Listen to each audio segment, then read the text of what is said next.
We're going straight for the crunch time because this is straight into the neck today. Trust me, guys, this one's crazy.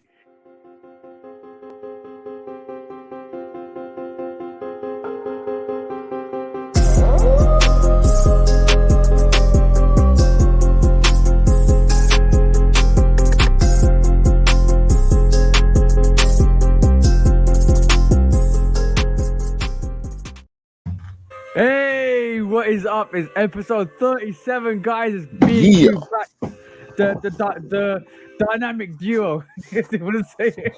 Yes, sir. Only way to put it. Batman and Superman. No Robin here. No. We don't do Robins. Everybody their own hero. Exactly. No sidekicks. right. We don't need none of them. You know what does the word sidekick mean? Like literally, it's like almost the fact it's got kick in it. It just deteriorates the whole concept of a superhero, doesn't it? Yeah, I ain't never. You know what? I never thought about. Yeah. Stay on the side there, bro. Stay on the side there. We don't want to kick it with you. See what I'm saying? Sidekick, yeah. Sidekick. Don't call me sidekick ever. The leftover. See, you gonna make it hard for the next person that try to call me sidekick. They're gonna get checked real hard, bro. The Brussels sprouts that goes into the bin.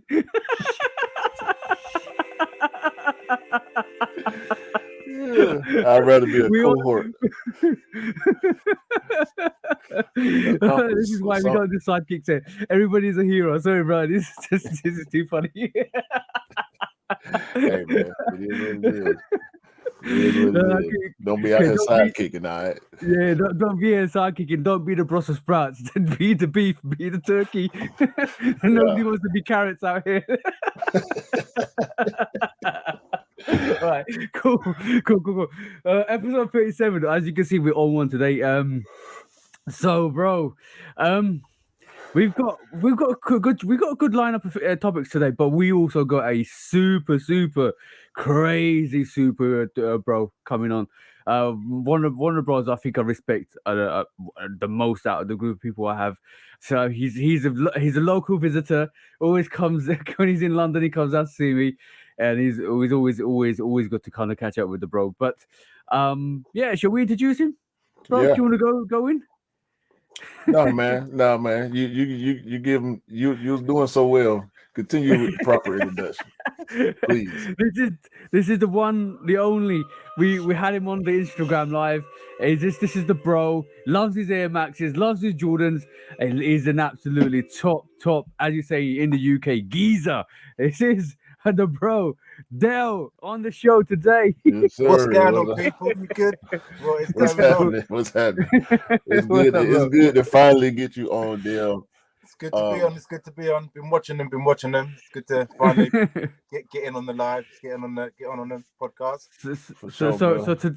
So today we have Batman, Superman, and the Incredible Hulk all on the show.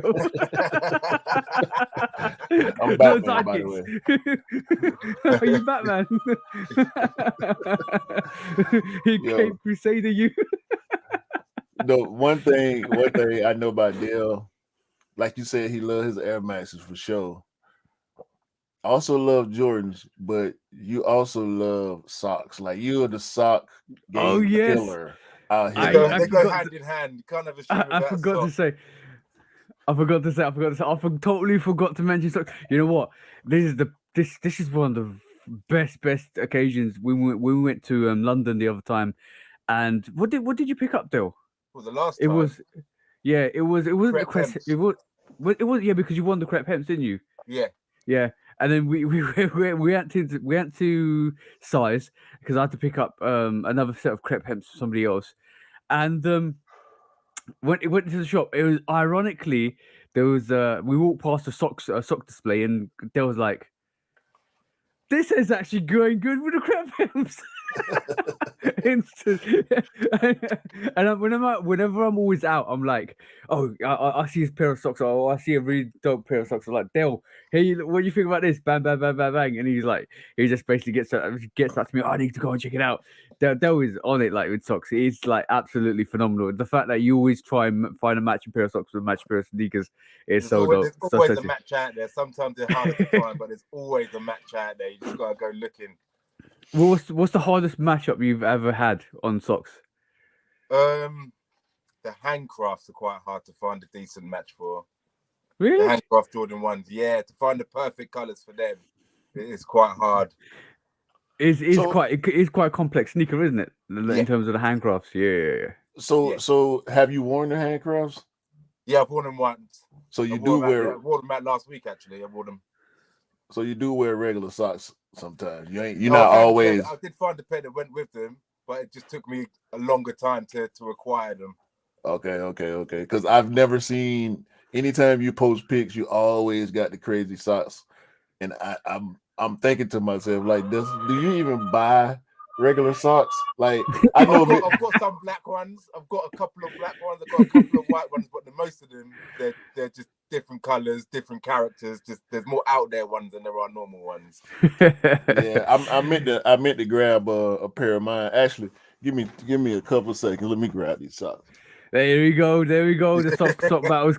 It's just a mini sock battles. By the way, shout out to official sneaker speaker, because I think he had a platform before about socks, didn't he? Yeah, he's where I started. I done his friendly sock battle that he started up. I got on. He asked me to pop on there, so I was like, give me a week, give me 2 weeks, and I'll come on. And I started accumulating, and from then, it's just gone crazy. I can't not wear the shoe if I haven't got the sock. Okay. So I mean, let me do. I ain't got no crazy sock game, but I do got, I got some pairs for sure. Yeah, see, there you go. You know what I'm saying? I love these. I ain't even wore these yet. Can't see. It's really the Tyson sock. Oh, okay. Yeah, damn, bro. They're nice, they are. Yeah. Yeah, they're right. Yeah. So I'm gonna sorry to interrupt you guys.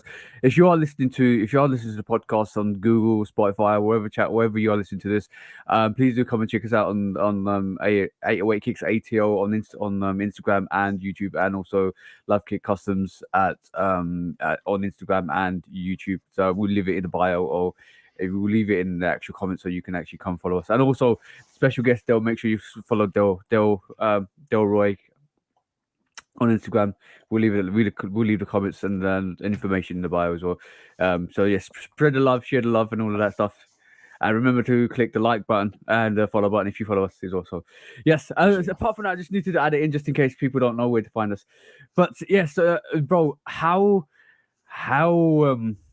many socks do you have? Like I'm just looking at the boxes that you have, and I'm just thinking, how many drawers of socks do you cover? Got the double drawers. I've got 3 of them. Full of socks.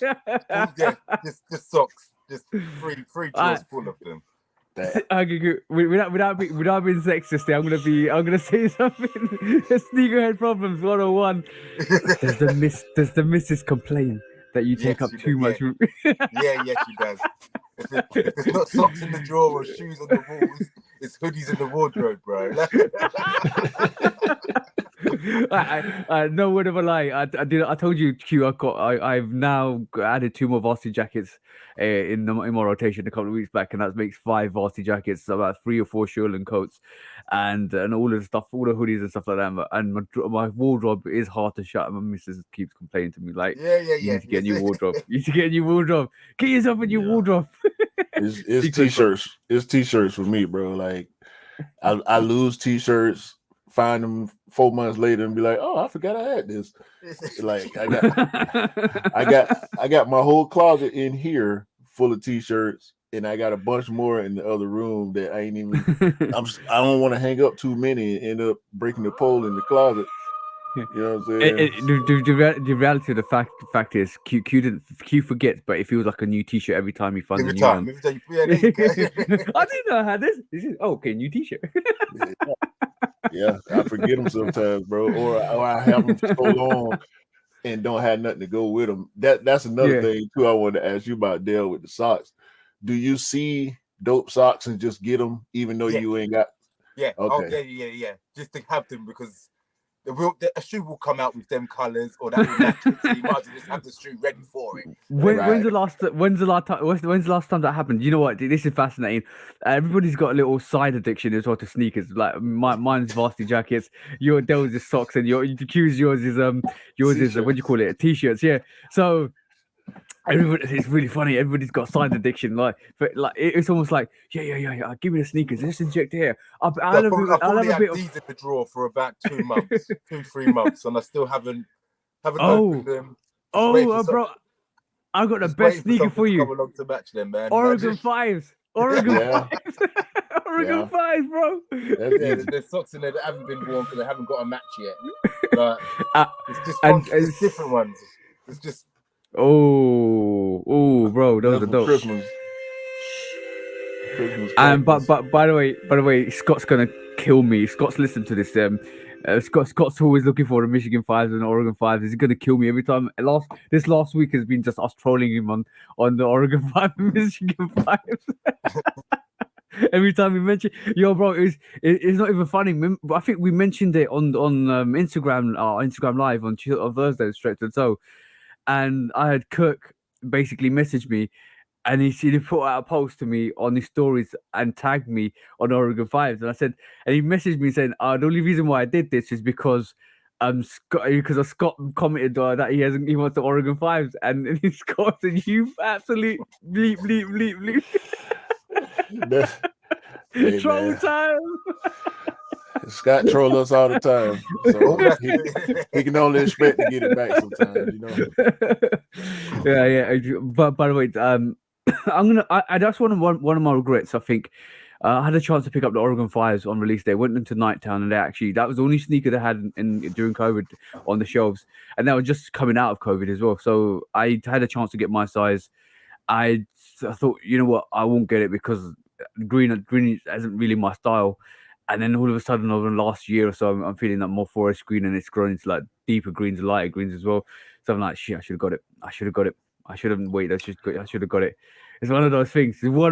Like, a couple of years later, you're like, oh damn it! I just kicking yourself. That one up. Exactly. Oregon 5s are dope. It goes really well with that almost like college pack when you got the UNC 6 has got that label, the Michigan 5s has got that label, and Oregon 5s has got that label as well. It's such a dope sneaker. Damn. Regrets. I ain't got none of them college. Well, I still do have the 6, but it don't belong to me. It's got to go. How comes? I just didn't like it as much as I thought I would once I got it in hand. It's dope, but I can't really see myself wearing it. That's really funny, bro. I was thinking the same thing. Yeah, I was thinking. I love the Jordan 6 UNC, but when you have if you have the Georgetown 6s in hand and the Midnight Navy 6s in hand, you're like, that UNC 6 ain't that dope. Nah, the Midnight Navy 6 is actually, when I got the Midnight Navy is when I started feeling like that about the UNC. You know what I'm saying? I'm like, I really don't need it. You was really funny. But the really funny thing is, it's a cousin to the Carmine 6. Carmine. Yeah, it's like a blue Carmine. Yeah, but the thing is, the Carmine 6 holds more value, and it's almost like Carmine 6 is fire, but it's this cousin. I liked it at the time, and I'm just, it sits there, and I haven't even had a second thought to wear it. But that's the same move. Now you've got the fire red threes. Will you wear the Cardinals? Yeah, I feel differently for the Cardinals. I feel the Cardinals to me is still it's dope. I like it because it's so familiar and not so familiar to the fire red threes, but because it's like, I don't know. It's not the nostalgia that's drawn off me about the UNC6s. It's the fact that it's there, but I haven't had the urge to kind of wear it.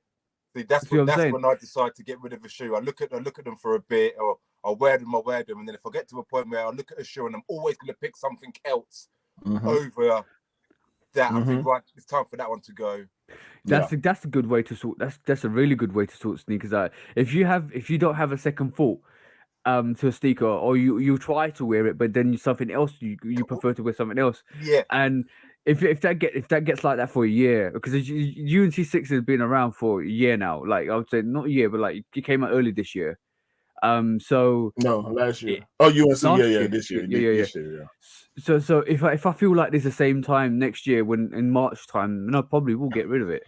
Yeah. If I haven't worn it by then, and I think that's a good policy I to keep. Get attached to them. I have a personal attachment to all my shoes. I love them all. And sometimes I think it's hard to get rid of them. But over the time, I've grown to think like, if I'm going to pick something else every time over that one shoe, I think I might as well get rid of it and then use that money to get something else that I'm more likely to wear more often. Yeah, right. That's a very good way to look at it. So if you the personal attachment to sneakers is a real thing as well, because basically it's like you get when you buy the sneaker, especially when you hustled really hard to get the sneaker and you get it, and it's either you get caught up in hype. I don't think this is either being caught up in the hype either, because the UNC6, even though it was a dope sneaker, it was quite easy to get, and I think also it's not overly hyped as well. I don't think it's overly hyped. And it's when the nostalgia runs out and it feels like it's just another cop, then it's time to kind of like assess to get rid of the sneaker and move on to another one. I could probably pick out any shoe and say where I got it from, what place I got it from, and it's probably a little, even if the story means nothing, it's a little story to me getting the sneaker or why I wanted it. Yeah, for sure. Yeah. For sure. I just got rid of 9 pairs like in the past couple of months, so I'm definitely moving more in that direction. Like and like TJ and I agree, that is a great way to judge really where you are with a sneaker. Like how many times are you gonna pass over it? Also with colorways, right? We all got shoes that got similar, if not the same color codes, right? Yeah. How many times am I gonna wear this black and blue shoe versus that black and blue shoe? Yeah. You know what? This is a great segue to a segment we could do. We we take subjects and matters into sneaker court public opinion. We should take a sneaker into sneaker court and just judge it if it to either get rid of it or keep it. Do you deserve to keep? Do you deserve to stay in my collection? I haven't worn you I haven't thought about wearing you since I got you. I can't keep you. Yeah. No justification. Yeah. Guilty. Get rid of it. Yeah, I know. I got like four or 5 black and blue shoes, maybe 6. And now it's like, I got lows, Jordan 1 low royal toe, Jordan 1 high royal toe, social status pennies, racer blue 5s, and the cobalt dunks. So like they're all black, white, and blue. So somebody gonna have to go after a while. Somebody's gonna have to go. Somebody's hitting that hit list. Bang! Space is a problem after a while. Space just does become a problem. Oh, but if space wasn't a problem, it wouldn't matter. Would you keep? I think I feel the same way. I think I would feel the same way because I don't want it to go to waste. You know what I'm saying? Yeah. I'd rather get it out of here and let somebody that want to wear it have it versus have it sitting in here for 5-6 years and end up on Instagram peeling the midsole. You know what I'm saying? In the bottom of it. Right. I got a question. Like, it's just not even gender based. It's more like sneaker based. So every sneakerhead out there is probably like, if I had the room, I'll design the room so that it's got a lock on it. Nobody else can get in it, and only I can get in it. And in that room would be a whole 4-wall stack full of sneakers. I walk in, there'll be whatever else on the floor, all these sneaker mats. You design your sneaker cave in, and basically you've got access to it. So your partner can't go into your room and say, you got too many pair of sneakers. You're taking too much room. Oh, you got me too many drawers or socks. Yeah. Look, when you're at the addiction stage, Call it the addiction cave. The addiction cave. It's a whole nother ball game, bro. When it comes to that, like people that know you know these things about you and know that they probably not gonna change. So it is what it is at that point. It is what it is. Yeah. I was out last night, and you know that this is to go to the story of the fact that I was out last night. So you either have two partners. You have two partners out there. They're either the enablers, which I'm going to call my girlfriend, and this is the shout to her. Or you have the disablers, right? And disablers will say you're taking too much room, you're taking too much space. I need my wardrobe back. Give my wardrobe back. Get rid of some sneakers. Or you got the enablers that when you out at 1 o'clock or 2 o'clock in the morning, they send you a picture of a 960 and say, "Oh, these are nice. Maybe you should get them."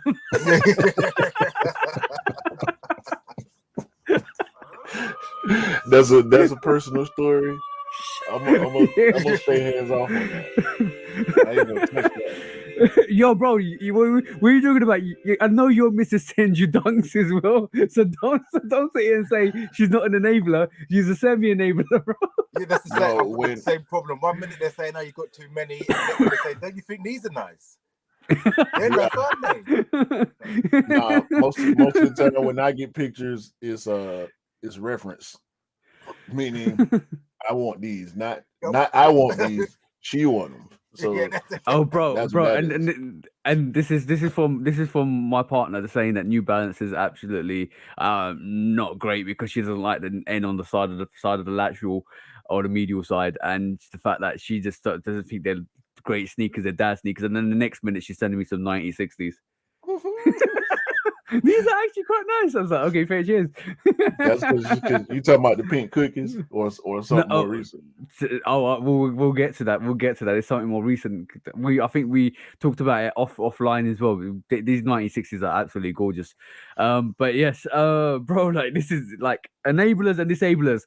This is what we got to deal with the sneakerheads. Either they're a good enabler, which means they'll join in the fun, or they're a very bad disabler, which will say, "Get out of my house! You got too many sneakers." Yeah. So when did your addiction begin, Dale? When I was a kid. It was when I was young. My first job was working in sports and soccer. It was a sports shop selling shoes. So from then it was ingrained into me. From then, you always got to have a fresh pair, and they've always got to look nice. And when I used to wear the same pair, I used to get a wedge on one side. I noticed when I was young, I used to get a wedge on one side. So I thought, the more that I got, the less that I wear them. So yeah. I won't get the wedge. So you're heavy footed one side. Yeah. I remember those kids. I was like, how can you lean in or lean out like that? It's just So I thought the more that you get, the less that you wear them. So there's no chance of that happening. Yeah, you're right. You're absolutely correct.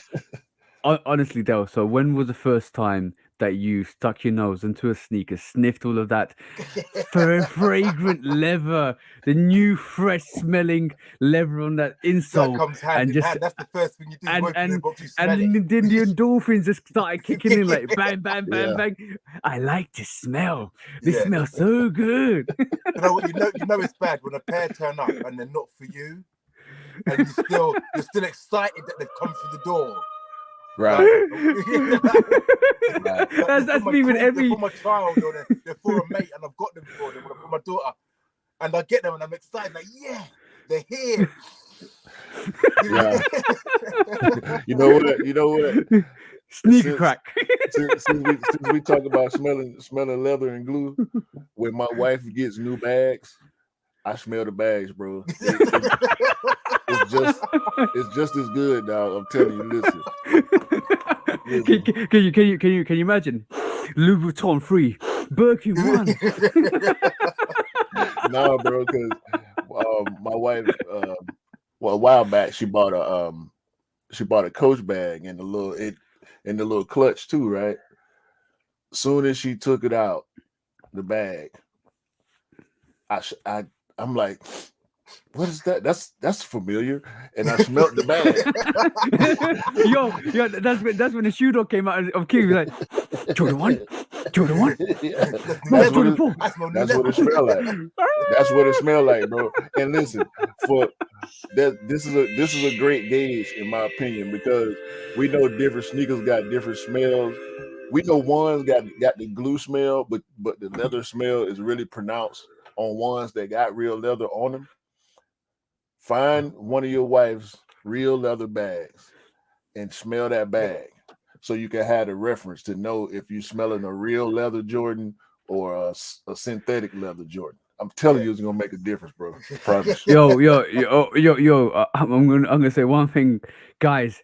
We're talking about sniffing shoes. Make sure you don't sniff used shoes. It's not. Don't get freaky like that. No. Don't Your grab your own. missus' shoes and start sniffing them. Only your own shoes. Smell your own Yo, shoes. only your own shoes. If you wore it already and you want to smell it, that's on you. That's all good. That's on you. No sidekicks and no fetish here, bro. Hey, I ain't judging nobody.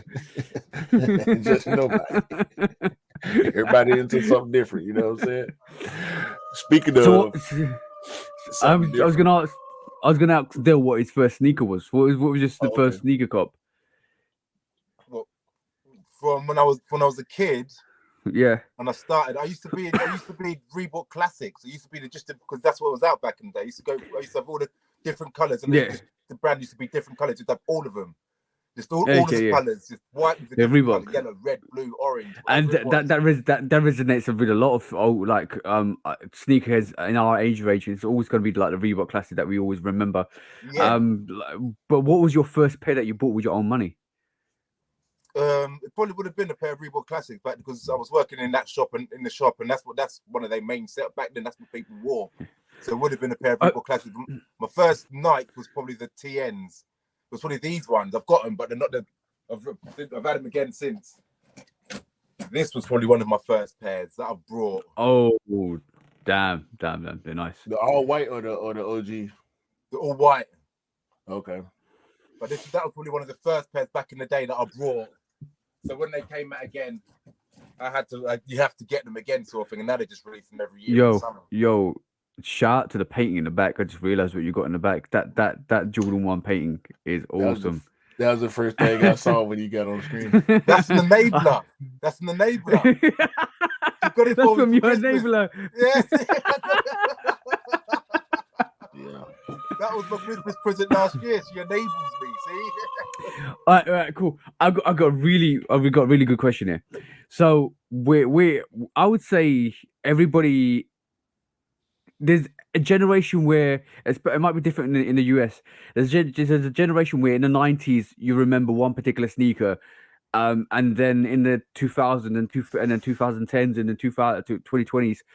So what you in the UK? I think the 90s was a Reebok Classic was one of the biggest known sneakers that everybody used to wear, the most common sneaker we used to wear. What was it in the States, bro? It was Reebok Classics. We did a lot of Reeboks. We were doing a lot of different stuff. K-Swiss, Eastland boots, Timberland boots. K-Swiss was quite popular here in the 2000s, I think. Yeah, they did hit, but they had the twisty tongue in them and everything. Yeah. So, it was the regular basic. I don't even know the name of them. Just the low top, all white K-Swiss. Everybody was doing those, and then they started coming with different colorways. They had one with a chunky sole too, in like the late 90s that we were doing, but Nike kind of ran through the 90s, so it was Nike was just there. Like I didn't have to really mention Nike because everybody was wearing Nikes also, but as far as outside of them. And shell toes and forums were pretty big for us in the mid to late 90s too. But the reason why I'm saying this, I wanna kind of gauge because Dell just mentioned for us it was the Reebok Classics. I'm just and we're I would say we're in the 30s and 40 range. I want to see. I want to wonder what the 20 to 30 year olds what was their sneaker. What do you think their sneaker is?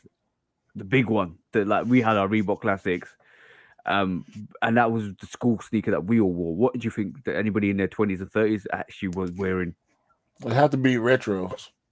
Yeah, Yeah. More than likely retros, because in the 2000s we know that's when retros really took off. Like they Yeah. they Yeah. tried it, they tried it a little bit in the 90s, and it didn't really catch on. But after that Mocha 3, it was retros from then on out. yeah. So Because the 90s, they had all the big releases. You had the 90s, you had the 95s, yeah. 97s. You had that's when they started hitting with in the 90s properly with Nike. Yeah. And what do you think? When did you think the phase of the dunk coming in? Because I know a lot of kids now, in the 2000s, even 2015 onwards, are dunk babies. So basically, they will be wearing dunks to school, We like dunk did lows, dunks. dunk highs. We did dunks for a little while in the mid 90s, like 96, 97. We did dunks for a little while. I wasn't outside like that. I was like 15 years old, and I remember the Michigan dunk highs being a thing for a while. I can't remember Yeah. too many other colorways, but I do in particular remember that Michigan dunk high coming back in Yeah. the 90s.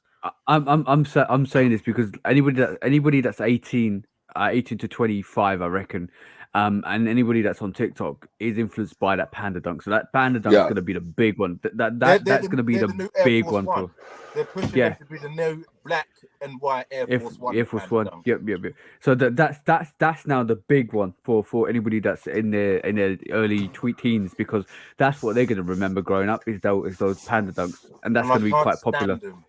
I can't. I hate them. I hate them with a passion. I don't, bro. I don't hate them, but I feel like it's creating opportunities for other people too, because people going so crazy about pandas and they so basic, bro. Like they not. I see a lot of people wearing pandas with anything. You know, Yeah. we like to be matchy because we sneaker guys, so we want to go from head to toe with it. But regular people that love pandas because of TikTok and influencers and whatnot, they just shoes. So yeah. They're this year's 270 because they done it with the 270s a couple of years ago where they just blasted hundreds and thousands of them out in every single colorway. And everybody had them on there. Vapor I Max was in the too. gym. Yeah. I was in the gym. You just mentioned this. I was just in the gym the other day, and I obviously I'm wearing my dark smoke Rays Air 21s, and a lot of people in the gym either wearing like Adidas Ultra Boost, or the Vapor Maxes or the 270s. Yeah. And I'm like, okay, cool. Just regular guys that don't know about sneakers, that just go to the shop will wear Vapor Maxes, Ultra Boost, and 270s. Yeah, bro. Ain't no way in the hell I'm wearing Vapor Max in the gym, dog. You gonna break your ankle. Yes, indeed. Yes, Wow. indeed. Why would breakers. you listen, bro? And I love Vapor Max. Don't get me wrong. Yeah, they're nice shoes, but you can't do nothing in them. No. I'm gonna say shoes. they're squatting to pop the air bubble. That's all I'm saying. They're shopping center shoes. They're a shoe that you walk around the shopping center because it's flat and nice, and then take them home again. It's comfortable. Yeah. Yeah. You can't. I don't advise nobody to go running. And we see them on commercials and the ads for Vapor. I remember the first Vapor Max ad I saw. It was a chick running up steps. Y'all remember that? I don't know if y'all got the same commercials. I think it was it might have been a blue or white colorway, but the chick was doing the stairs outside for real. I'm like, bro, I can only imagine how many times she fell during that film. Yeah, trust me. Like she's getting a wavy baby star. Remember the wavy baby video when somebody's breaking exactly their ankles? When the dude was going. That's the same thing I was thinking about, bro. But by the way, I'm gonna say what we're gonna carry on with the conversation we're doing a bit. But I'm gonna definitely say I was out last night, and we went to a couple of bars and stuff like that, which was great for my mate's birthday. But the amazing thing was, I've been realizing this more and more, and this is why I think I'm going this direction in picking up sneakers more and more. It doesn't matter. It doesn't matter how popular the sneaker is. I think it's the uniqueness of the sneaker. I was wearing the Zion 2 Voodoos right yesterday, and I was out, and literally in the queue, getting my ID checked. And by the way, everybody thought I was like 28 yesterday, so this was great. I'm young again. so so basically basically he was out, and one of the lady bouncers was like, those are so fresh, and then instantly the Jordan Zion 2 is not high, is nothing like that, but the fact that it drew a lot of attention just being out, because not a lot of people don't see the sneaker. Even when I went and picked up a pickup from SNS yesterday, which you're going to showcase in a bit. The guy in the shop, and I know this guy. I talk to this guy now. He follows me on Instagram. He basically like, those are dope, because nobody sees them. And and the fact they're so unique, you don't see them out a lot, and that it doesn't. It's not bringing unnecessary attention, but it's the right nice attention when people are like, yo, those are dope. Like, well, I've never seen them before, and it's almost like a conversational breaker, which is awesome. Yeah, I had the same thing. I was out. I think it was last Sunday. I went out and I had the crepe hemps on, and I was in JD Sports. I bought a tracksuit for my daughter. And this guy, I was in the till. This guy followed me at the shop, called me down, mate. Where did you? They're fire. Where did you get them? And in the end, I was stood in the shopping center for about 10 minutes, and I went through all the sites, found his size, sent him the link, and then he ordered them there and then. Yeah, oh, bro. I can't tell you how many times that happens. Anyways, like even on Instagram, somebody's like, "Yo, I'm looking for this." Okay, cool. Here's the link to go and get it, mate. It's like you were saying, it's so good to do that. But bro, yeah, I know being out with you as well. I know you're renowned for this.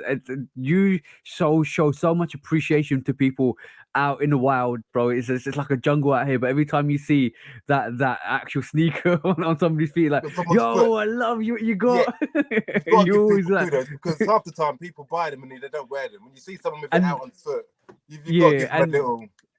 Yeah, exactly. But that is such a great positive message to give out to people. It's like, imagine you're just walking, you wore your crepes, you're thinking nobody's gonna recognize them. You're thinking, okay, cool, I'll just wear them because I love them. And then some random stranger goes to you, yo, I love your crep. That's a proper ego boost, man. Well done on you for that, bro. Definitely. Yeah. It's like it's like that guy creeping up behind Q the other day, getting real close to him, breathing down his neck, saying, "I know you from YouTube." Yo, nah, listen, man. Shout out to bro again, man. Nah, it was just weird. It felt weird because can you imagine? He came with his phone. I know you from YouTube. he tapped me on my shoulder and showed me his phone, and it was me on the phone.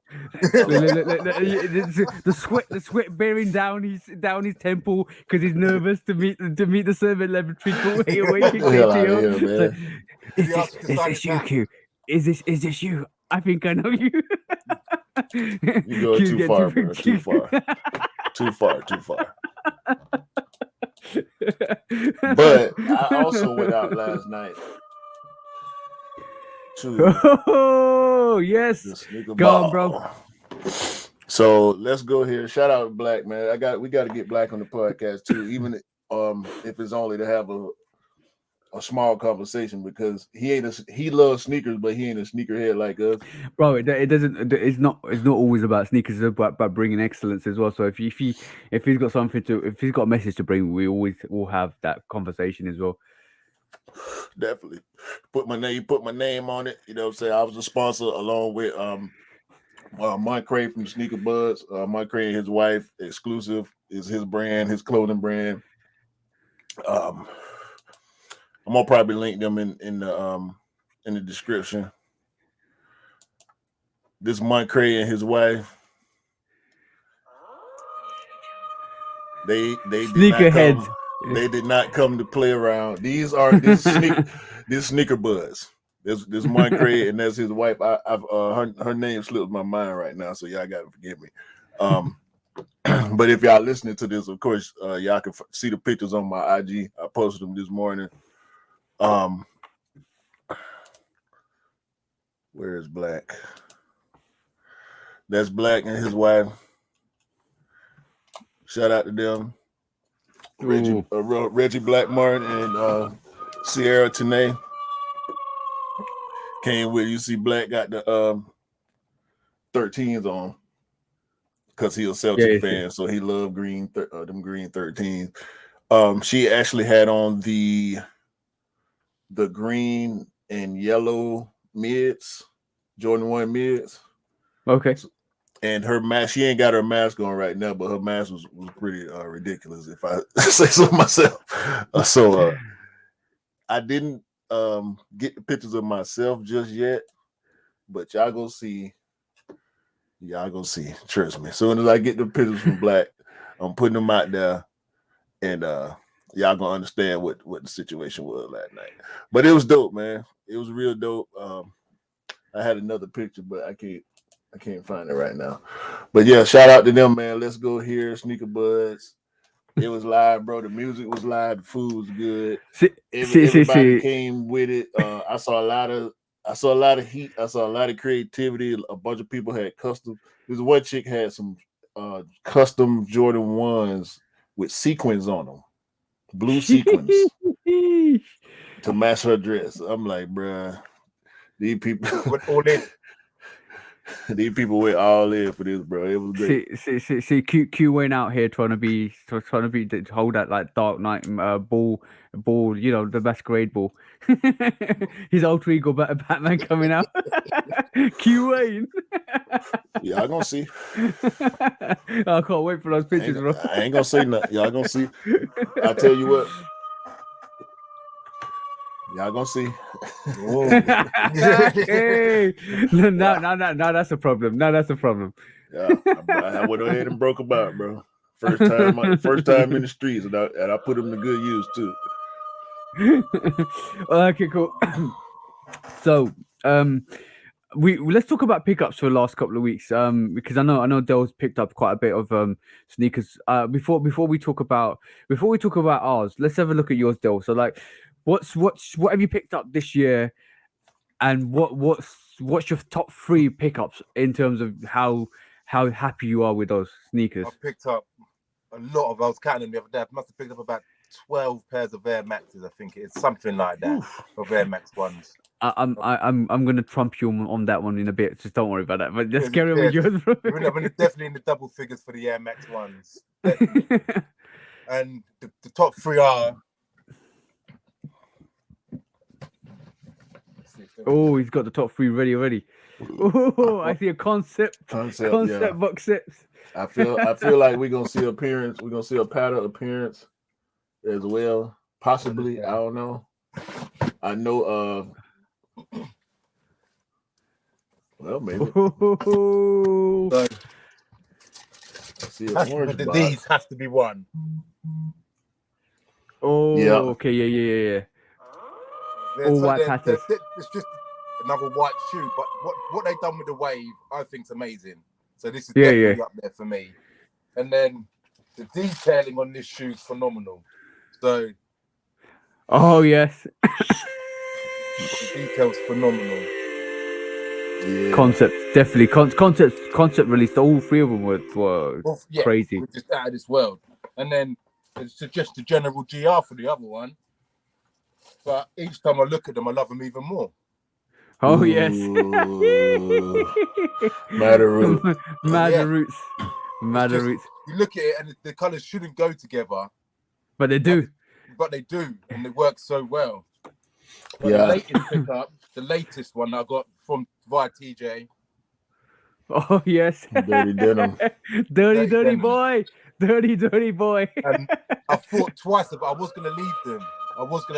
But now I've got them in hand. I'm so glad that I never. Oh, I can vouch for that, bro. In hand, they are crazy. Yeah. The dirty denims, don't sleep on them. I think they're still out there. But by the way, I went to Sneakers and Stuff yesterday. They're still sitting on the shelves. Everything's pretty much sitting, but the Dirty Denims is a great sneaker. And if you've not seen my YouTube video, go and check that out, because the original is so different to the original pair. I think the original pair had grey panels, grey swoosh, and it had a white midsole, navy outsole. And this one's totally different. It's got like a gummish outsole, it's cell midsole, like everything else is blue, like that, almost like a powdery blue denim. It's so dope. Such a dope sneaker. They're just fantastic. And then the sprinkles, bro. If you pull that sneaker, sprinkles on the bottom are so dope. So dope. Yeah. And then the other one has to be. It has to be. Yeah, you can't really argue that, bro. You can't really argue that. It's my fault though. Apparently, it's my fault. Everybody, I had an absolute telling off on Thursday's live. Jenny was on, obviously, and we were talking about how she's never picked up a Jordan 3, and it's because it's our fault, bro. Our fault that she picked up a Jordan 3. and literally, I just literally got everybody on chat on Instagram saying, yeah, it's your fault. It's because of you picking up sneakers. I was like, no, it's not. It's your choice, not mine. Don't blame me. I'm not your conscience. Hey, I guess that's the cost of being a shoe dog, bro. You get, you know, we've been catching blame for the past 7 to 8 months. Long time. I got my friend said, it's your fault that I pick up shoes now. It's your fault that I'm looking at shoes. That's not my fault. So Marcel blames us for picking up Jordan 1s. Jenny blames us for picking up Jordan 3s. I'm pretty sure I've had another blame for a couple of other people. It's because of you, because I picked up this Air Max. Black blames me for him buying more sneakers now because he started watching my videos. It's crazy, bro. I'll take it though. Yeah. Whatever makes you happy, guys. Don't blame us though. Uh-oh. All right. Talking about being a shoe dog. I do believe I really have got a problem now. What you mean? What have you done this time? So I haven't pulled this out yet. This last week, something dropped. And I'm umming and ahhing because I don't know whether it's a good thing or a bad thing. You said you picked up how many Air Maxes this year, bro? I think it's about 12. Something. It's in that region, between 10 and 12. I think I picked of this silhouette this year. I know what this is. Yeah, I know what this is. You both are nodding your head because you already know. You already know. There's about I think I picked about 15 or 16 pairs of this silhouette this year. I'm talking the tribal pack, all three. Then I had the OGs with the photon dust and those green pairs. That's like 7. That's 8. And that's was it 4 pairs? No. It was 2. There were 2 OGs. Yeah, so that's 7. 7. Then the Travis Scott. That's 9. That's 11. Then that's 11 because doubled up for them. Both of them, right? Both of them. I'm pretty sure there's another Air Trainer here somewhere. Yes, and then I picked up another 2 this week. One of them being I know you. Bro. I've not even seen that one. Yeah, me neither. This is based on. I'm going to do a review this, so I'm going to do a review on this. So I'm not going to mention too much, but this is called the Air Trainer 1. Don't I Know You? It's based on the poster from Bo Jackson's poster, and it's dedicated to all his sports that he did. Because on the back of this. Can you see the stitching? The additional stitching in the back. That's crazy. Yes, bro. This is a crazy sneaker. You got basketball infused. You got baseball infused stitching at the back with an air trainer at the back. This is a dope sneaker. Even the quality of this is absolutely crazy. So I had to get it. Obviously, the quality on this is really dope. It's all white sneaker. All leather. all leather all over. even the tongue, the tongue is different as well on this. As you can, I don't know if you can see, but the tongue That's is a good custom kick as well, really, isn't it? If Yeah. you picked a few of them up. But this is also I don't know if you guys, because I'm being entrenched in air trainers a lot this year. This reminds Entrenched. entrenched. That's I'm a in good the word. trenches. Entrenched. That's a good word. I'm in the trenches. Save me. But like, this is kind of based off that fragment Wimbledon pair where you've had the all white with the green at the bottom. You had another fragment where it's all green as well. So this is kind of based on that. This is a quality sneaker. Then unfortunately, no, I don't think a lot of people have seen that because it's just released on one site and that's Offspring at the moment. So I've had to pick it up. Then another situation happened, and then Situation. this happened. This happened. The Air Trainer One L Browns. I think this is dope. They're really nice. Yeah, I think that's dope. The suede on this is super plush as well. With the leather overlays, the dark brown leather overlays. Yeah, that is a dope sneaker. why And didn't then you just drop the medicine ball? oh yeah, I thought that because it's really close to that colorway as well. But dope sneaker, absolutely dope. The reviews are coming out so shortly once I get some time to do them. But also then Mr. Miller drops the ball on me as well, and he showcased something, and I was like, bro, I didn't even know that's coming out. And he was like, yeah, this came out. It was under the radar, and I think I need it as well because I already like know what you're talking about. because you've probably seen it already. I don't know if it's available. I don't think it's available in the UK at the moment. It's priced at 160. I think you can get it cheaper somewhere else. And it's it's this Air Trainer One, La Family Air Trainer One Rattan Del. So it's got that crackled leather on the overlays as well. That looks dope, bro. Yeah, man, they look different. That looks absolutely dope. I need this. Yeah. Look at the tongues. Look at the tongues. No, that's you all day. That's you all day because is it tick different color on the other one? I don't know. I need to find out. Yeah, probably. Oh, bro, look at the back. No. They're both yellow. Look at the back, bro. Yeah. This is a dope pair. I will be hustling to get this. Nice canvas toe as well. I'll be hustling to get this. You having the moment right now. Yeah. Let's give him some time, Dale. Let's give him a couple of minutes. Sorry. I'm just saying. I'm so in love with the Air Trainer. Like, bro, like this is such a dope sneaker.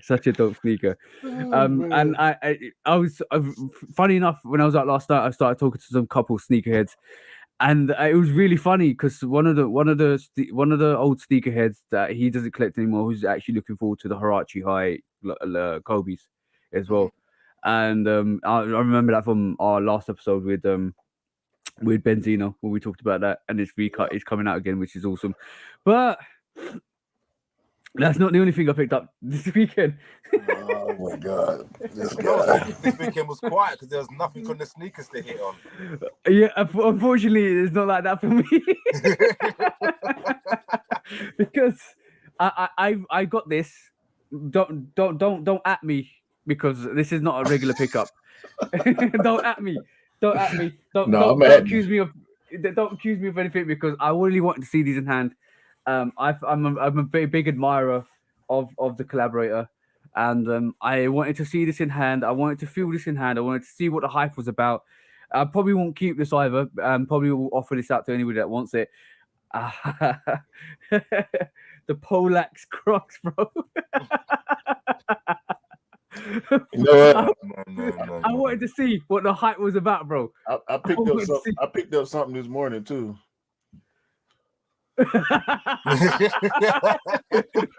Screw you, bro. Screw you.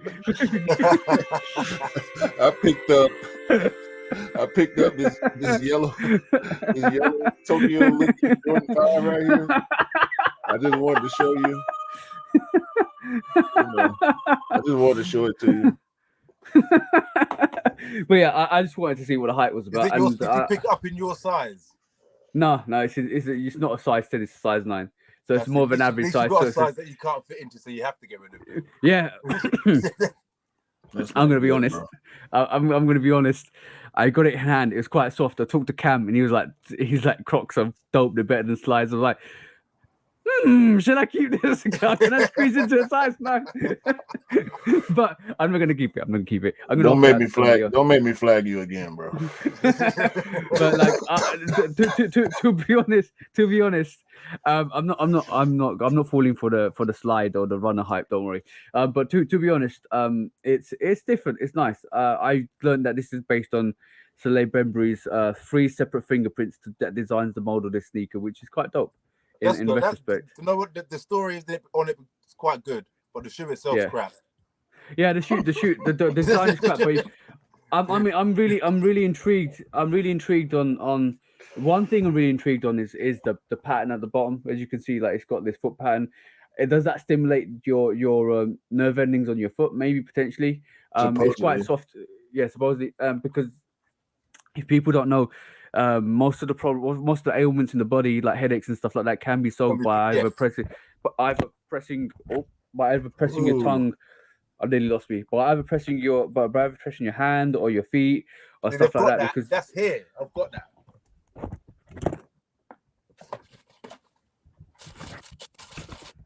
You get that on the bottom of the clots. Yeah. Points. Pressure points. Yeah. Tells you all the pressure points on the bottom. And in the bottom of the box, it's got them all numbered and everything as well. Yeah, man. I think foot care is important for all of us. Yeah. Like especially being that we put so much emphasis on the shoes that we wear, you got to take care of your feet, bro. At all times. Exactly. Every single time, day in, day out, you need to take care of your feet. But yeah, it was interesting. There's a little interesting concept of that sneaker, that slide or the runner. I'm not going to keep it, but like I just wanted to. I've been fascinated with the design aesthetics to it, and being a customizer and a probably a lover of unique designs. I thought, let me just go check this out. I'm probably not going to keep it. I'm definitely not. Have you tried them on? No, I'm not going to try it. Go ahead, try it on. No. You want to see how comfortable it is, man? Yeah. How comfy that is. I can feel it. I can squish it. No.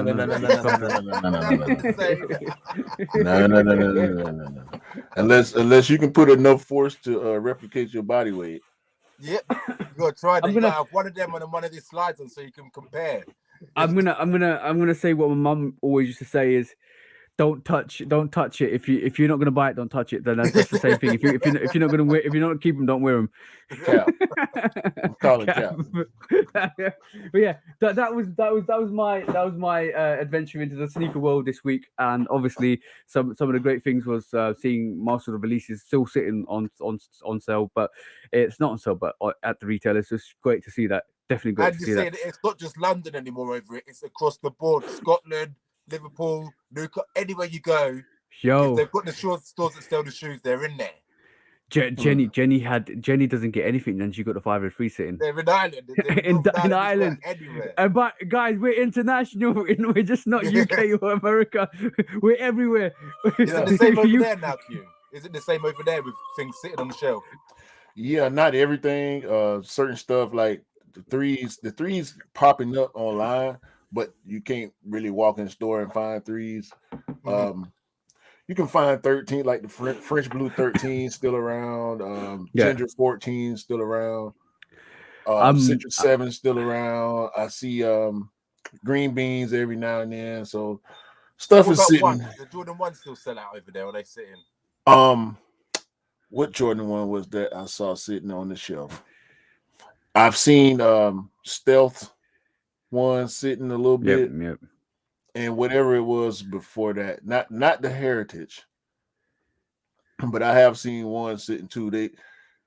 Listen, we back, bro. And I know we back because by back I mean back to the days of try before you buy. Where you can go into a store and try on something that you can actually try on stuff. 9. You could go to the shop, ask for your size in an 8 or in a Jordan 8, 9, 10, 1. and they'll have it for you to try on before you buy, not having to guess what your size is. It's mental. Exactly. Great, Yeah. mental. Now I'm seeing a whole lot of coupon codes. I'm seeing a whole lot of 25% off, 25% off retro Jordans, By the way, 25% off Nike Air Max. Like yeah. stuff is going on sale crazy nowadays, and it's not just because the holiday is coming. It's because stuff's starting to sit again. Yeah. Yeah.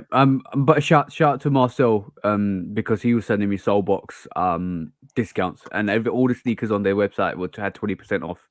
And that was obviously Europe site, but they was showing me 20% of this, 20% of that. Yo, the next strategy for everybody at the moment is wait for your favorite sneaker to go on sale. And There that, you and go. if you, How long you gonna and wait? that, How long you gonna push it before it goes? can you imagine? If anybody's watched Countdown, this is perfect. This is perfect. Q, do you know what Countdown is? It was a game show or something. Game show, and you got the do do do do do do do do do do ding. So and it's like how close are you gonna get to that ting before you go ting and you want to get that ting? See what I'm saying? Yeah. Because once it's gone, it's gone. Like that part ain't gonna change. Yeah. But are you willing to wait and see if you can get to that sale point before you plunge? Because you can't really put a finger on it. You know what I'm saying? Because when I saw the retro sale pop up, right, some stuff came out last month, some stuff came out 2 months ago. So you never know what they're gonna put on sale. You never know what the stock numbers are. Question for you guys. What's and anybody that's listening to this, what sneaker are you currently sitting and waiting on to go on sale? What one sneaker are you waiting on right this moment in time? I'm gonna tell you mine after this. Right this moment in time that you're thinking that's gonna go on sale. I'm gonna wait for that sale price, and mine is the Jordan 7 K. Is it K K54. K54? I forgot about that one too. I've been looking at that. No, I forgot, bro. I forgot because the Cardinals coming. I got my citrus now, and also the Vincetta 7s are coming up for us. Y'all already got them, but I'm looking at them. I got two actually. One of them I think is possible, and the other probably not, because I do not think that Georgetown 6 is gonna go on sale. No. They keep popping up here. I don't think they'll go on sale, because I think that sold out on the sneakers app quite quickly, and it's even though it's sitting on the retailers, it's not like the Midnight Navy 6s. Midnight Navy 6s is going to go on sale. That's going to go on sale. Yeah. At the moment, at the moment, my on the Jordan 7 K54s, it's on do. I'm not gonna spend that money until you go and then the sale price. Ding. Yep. The one that I think probably will see a sale, well, possibly the Auburn Bows. If the Auburn Bows, if I see a sale on those, with the outdoors, yeah. No, the Auburns. Okay. The outdoors over with. Outdoors over with.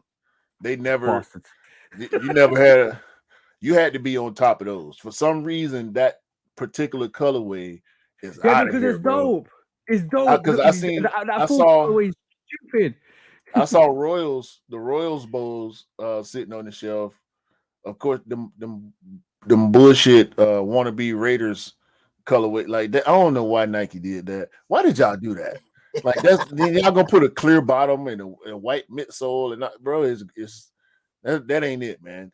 That's definitely going on sale, but that ain't something I'm gonna go for sure.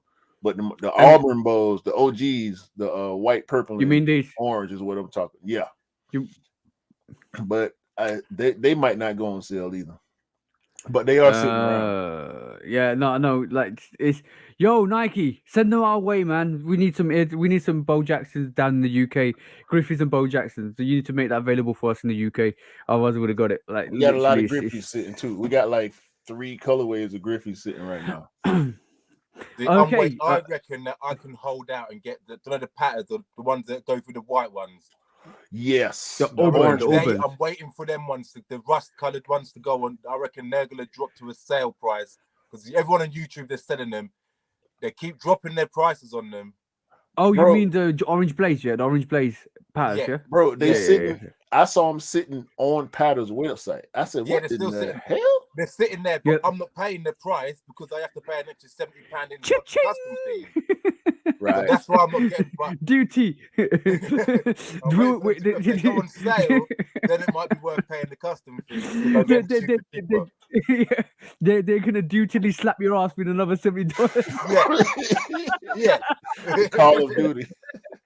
Call of Duty, yeah, exactly. Because they're still sitting on the That's site. So ridiculous. if and when they go on sale, that's when I might snap them up because everyone's trying to get rid of them on eBay and all of them sites, but they're just still priced a bit too high, and I know that they're going to drop. Yeah, they will. If they go keep sitting like that, they definitely gonna drop for sure. I've got a question, and I've got another question for you guys, right? And this is in the same vein of what we just discussed. What's more valuable to you? What do you regard more valuable in a sneaker? The price, the concept, or the history? Because now what we're seeing is where a lot of people were going after sneakers because of the resale price, and even the people that weren't reselling it, people were wearing the sneaker because of the resale price. Oh, my sneakers valued at £500 or £600. It's no longer the case with the new releases because that myth's gone out the window, except for its very limited collaboration. Now the sneakers are sitting because there's no value, there's no resale value to them. So now the question is, what do you guys value? The resale, or how much not the resale, the worth of the sneaker, because obviously that entails resale. The concept of the sneaker or the history of the sneaker. What is your choice? It's got to be the concept and the history and the concept. The value of the sneaker doesn't come into my head. I don't think, I'm going to wear them because everyone's paying that for it. Yeah. I'll wear it because I like it, and if I want it, I'll buy it. If it's just like you got the J Balvins, if I would have liked the J Balvins at $270, I would have bought them at $270, but I didn't like them, so I didn't buy them. Right. If that's the resale price, that's the resale price. If I like it, I'm going to buy it because that's just the mentality I've got with when it comes to kicks. That's what we do. Yeah. But so what's one very valuable sneaker that if you had a chance to get it, you wouldn't still get it? I wouldn't. Yeah. If you say, if you look at the Black Cat 4s, if I didn't have the Black Cat 4s, there's no way that I'm going out and looking to pay £800 for a pair of Black Cat 4s because it's just a black sneaker. It's just a black shoe. So I paid normal retail price for it. If I wouldn't have got it for that, and then looking at the so someone coming to me and goes, "Oh, look at these there," I'd say, "Why are you doing that? It's a black shoe. You can find something else the same." That's a really good example as well. Like for me, I've got 2 Bread 4s.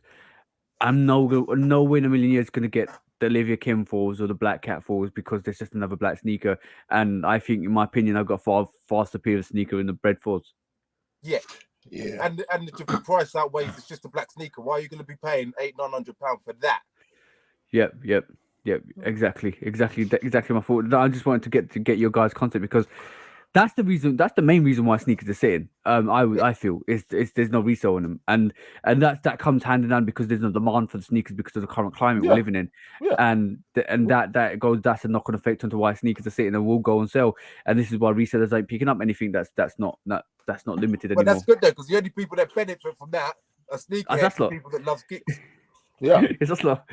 Yeah, because I would probably go Court Purple 2.0 on that because I passed on that shoe. I didn't even try to cop the shoe, but I end up loving it. The more I see it, the more I love it. So that'll probably be one for me. You're gonna hate me for this.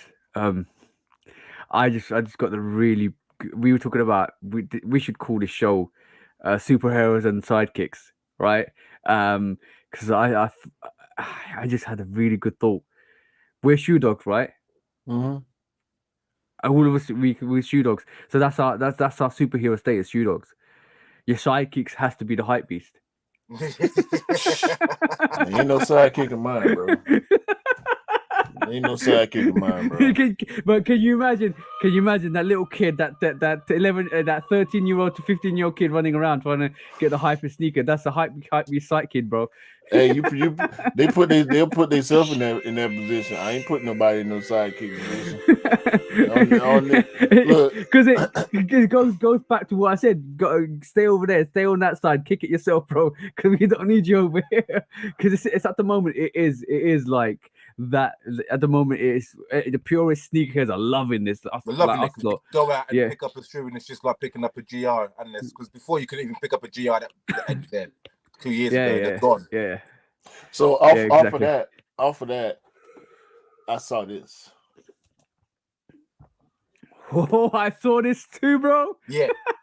This was super cool for them to do. Like, and we were talking about I think it was with Miller. We were saying, like, who is Tom Sachs anyway, right? Like, why people going crazy about this shoe? It's a basic generic looking shoe on purpose, and it's so much hype on it, and they turn around and drop a bunch of loads on Kohl's. I don't know if y'all got Kohl's out there. No. Kohl's is a like a mid-tier retail store. JD Sports. No. No. In the UK, JD Sports is mid-tier. Let's be honest. That's what I'm saying.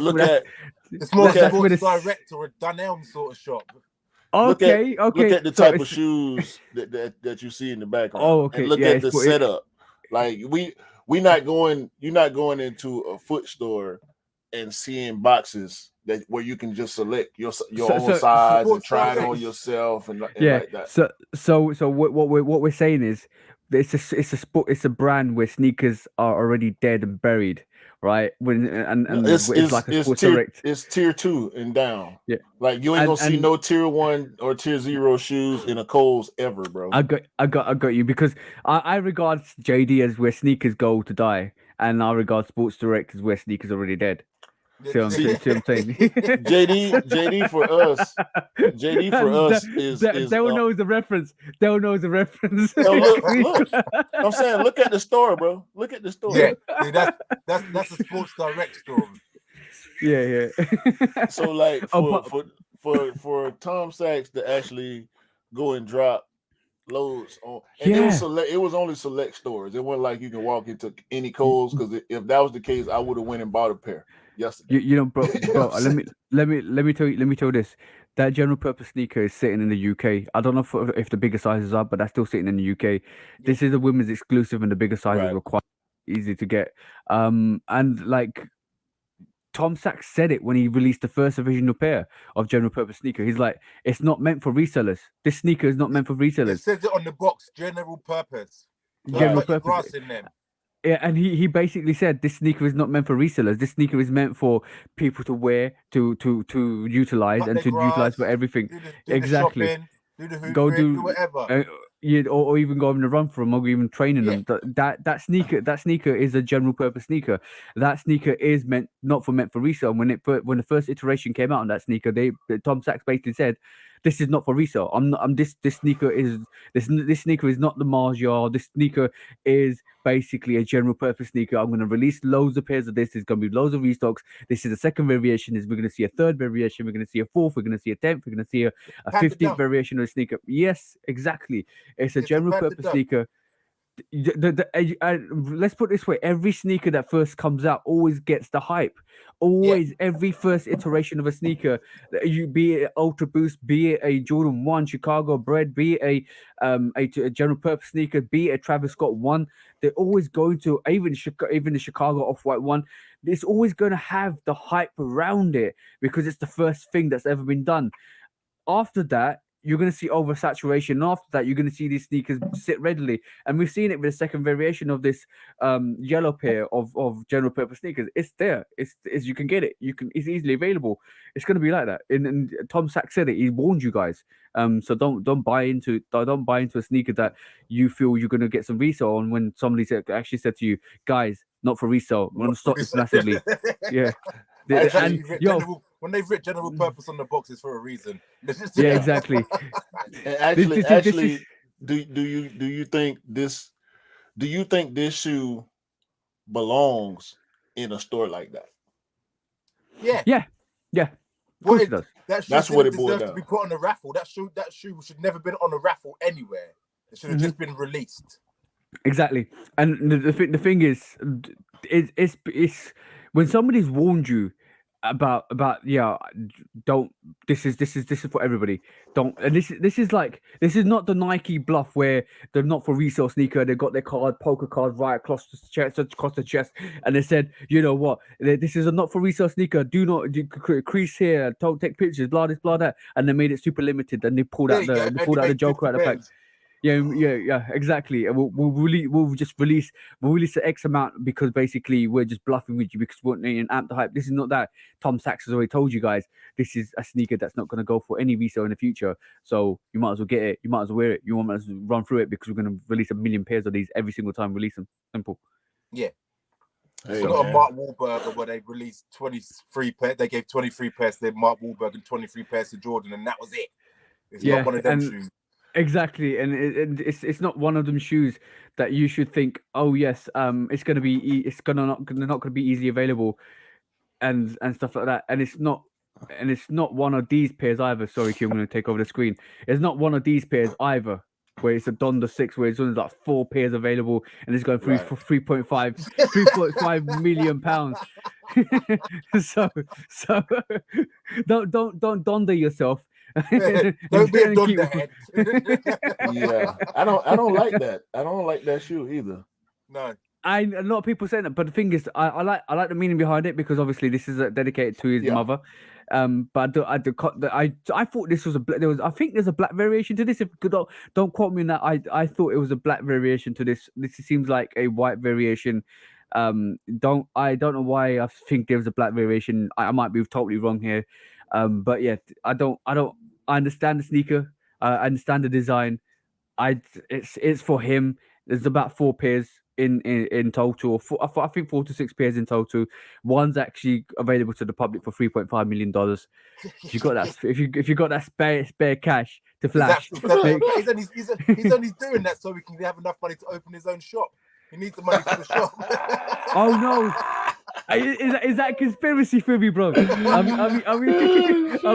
we saying Kanye is selling one of his pairs? Shit, how many? He needs that 3.5. By the way, shout out to Scott Simpson for saying that because he's the one who brought that to my attention the other time. He's like, he's raising that 3.5 million to get the new lawyers on board so he can fight the Adidas case. It's to open his first Yeezy store, isn't it? Man, look. If he that desperate, he in a lot more trouble than we thought. Did you not see them silver flip flops he had on the other, them black and silver flip flops he had on the other day? Oh, bro, yo, where's my chancler? Where's my normal casual chancler? I can grab you one of those, de-bezel it and call it. Yo, bro, that just looks like a normal $10.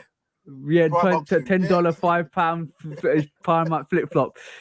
you and you go get it. Put some Skowatski jewels on it. De-bezel that, and then you go. There you go. You can call it a queasy. You can call it a queasy or teasy. Yeah, they about to drop some lace. Y'all saw the laceless minivans. They about to drop too. What do you mean the 700? Yeah, the 700 minivan. I just call it minivan, bro, because I ain't gonna say all the letters. MV. Minivan. Yo, keep saying that constantly. It sounds like you're saying envy. You envy me, envy. We don't know, bro. The colorways and the names they be putting on some of this stuff, bro. It's just too much for me to go through. Like when I smash saying all them letters together, it's minivan. Is what it is. but Adidas, bro. We talked about them a lot last week. I know we're gonna talk about them more in the future, but they it seems like they're ramping up. Like they cashing out too. They putting a lot of stuff on sale, bro. bro, They I'm brought the telling you this, Towleys like, back. Like they trying to raise funds to get ready to fight Kanye too. So, Yeah. oh, I was shocked. I literally was shocked that the Towleys are coming back out, and it is a rapper on to confirm that. yeah. You know what? I'm actually going in because I actually wanted that from the onset that there was a campus 8, yeah. One of my mates wants them. I think I'm gonna enter for him. He said he asked me ages ago, can you find the Towleys? Can you find me the Towleys? Because he loves a big size. What size is he? He's a 9. You know what? I'll go in for a UK9. I don't need them that much. If I can get them for you, bro. If I can get for your mate, I'll get them for your mate. So leave that with me. But like when we talk about the laceless, it's called it's MNM. I hate this. Yeah. Minivan. Just say minivan, bro. Minivans. Yo, Adidas, allow your minivans, man. By the way, I'm gonna say this. I'm gonna say this looks better without laces. It looks better without You think laces. so? Yeah. I think it looks slightly better without laces. I'm just gonna go back to some pictures here.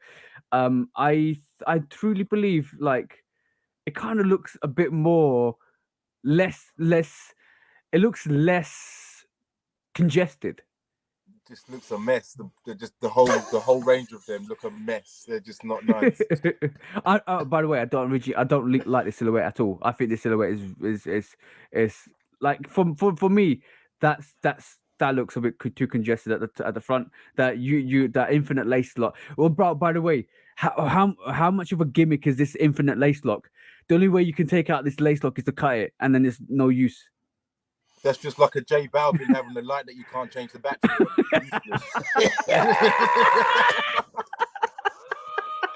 Yo, that is that, bro. You hit that shit right on the head, home run. Like why not make it rechargeable like a adapt, right? Like why not give you a cord somewhere you can plug it in, or give me somewhere where I can take the whole thing out and just change the battery. You know what? They could have put a Velcro patch or something in there. Yeah. Oh no. Is it a home run or is it a swing and a miss? Because have we missed something here? Is it solar panel charged at all? Does it use the sun rays to charge the battery at all? I'm sitting here and I can't really kind of grasp the concept that we've got a sneaker that runs on batteries that you can't replace, and after 6 months, it's useless. What if you wear them and forget to turn them off? Put them in the box. Put them in the box, and don't wear them again for a year. And you pull them out, and you trying to turn them on, and they won't come on because it's been on. No. It's dead. They're sat in the shops right now. What if your pair are sat in the shop 6 months down the line, and you get them, and the battery's dead already? What if it's a malfunction? What if one of the wires came loose in shipping, or you took a bad step? What if somebody actually hooped? Blazing sandals. Some blazing sandals, bro. The up is gone. It's just it's been so blazing sandals. and the concept on them, I understand the concept, but I don't like it. No. Like I don't need no clouds and all that shit on how much do you think that sneakers actually value should have been? I think it's at the highest price point that makes sense. I'll say $250. Yeah. 250 US and maybe like $220 for y'all. I was going to say that sneaker needs to be about $220. Sneaker needs to be about $220. If they would have pushed it to $250 over here, they would have sold. They would have sold twice as many easily. Because loads of people didn't go in because of that price. Because of the price. And they're gonna be $250 after a while. 200 about 3 months. Yeah, but by the way, talking about sneaker values, by the way, if anybody missed the 503s, don't miss out on the 503s. Go and get the 503s if you want them, because you'll be crying in your handkerchief in 2 years' time or 1 year's time when they're about £300, Yeah. and you realize that they actually sat for a good 2-3 months, and you could have got your pair of fire freeze. If you can't afford them, that's feel sorry for you guys, but if you can afford them and you're sitting on them and you don't like them because you don't think there's any hype behind them, you probably will end up liking them in about a year or two, and then you realize that they're unachievable to get because they're about £400. Yeah. Hold on, bro. My Hold other on. half seen mine now. She's like, I like those. I like those. Yes. My daughter's like, I Get like them those. quick. Anybody them that quick. feels like the Jordan 3 Fire Red needs hype Don't get a pair. is not in the right state of mind, bro. Deserves I was not about to to have say, a pair. dog, that shoe is hype. Like, Yeah. ain't That's no. the epitome of that. That's a Jordan 3 retro, a Jordan 4 retro, a Jordan 1 retro. I'm talking about sneakers that Michael Jordan wore.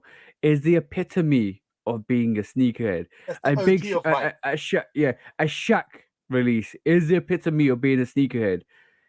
Kanye Yeezy release, the OG pair or the 700 Wave Runner, is the epitome of being a sneakerhead. That's the aspiration you should be aiming towards. That's the sneakers you should be trying to get when they come I don't out. want no wave runners, Especially bro. no, I'm talking and for you, you're the exception because for you it's the Air Max, it's the concepts, it's the patterns, it's the OGs, it's the Clawfields, it's anything that's OG, it's got anything that's history, anything that you love and you're intrigued in the design. That's the basis of being a sneakerhead. Don't miss out on the opportunity to be a sneakerhead Just because there's and no love. hype behind it and Yeah, people ain't don't pushing it or whatever. Like, don't bother. love the sneaker for what it is, not for how much it's worth. Yeah. And let's not to shame nobody, because if you don't like Jordans, you don't like Jordans. But if you like Jordans and you don't like the Fire Red 3, I don't know what to tell you. Like, I don't know what to tell you for real. It don't make sense. It don't make sense for me. I got Even the person that don't like threes told me that they like the Fire Red 3s. I got yeah, this is why Jenny bought a pair. I got one thing for you. You need to go. You need to vanish too. That's the way.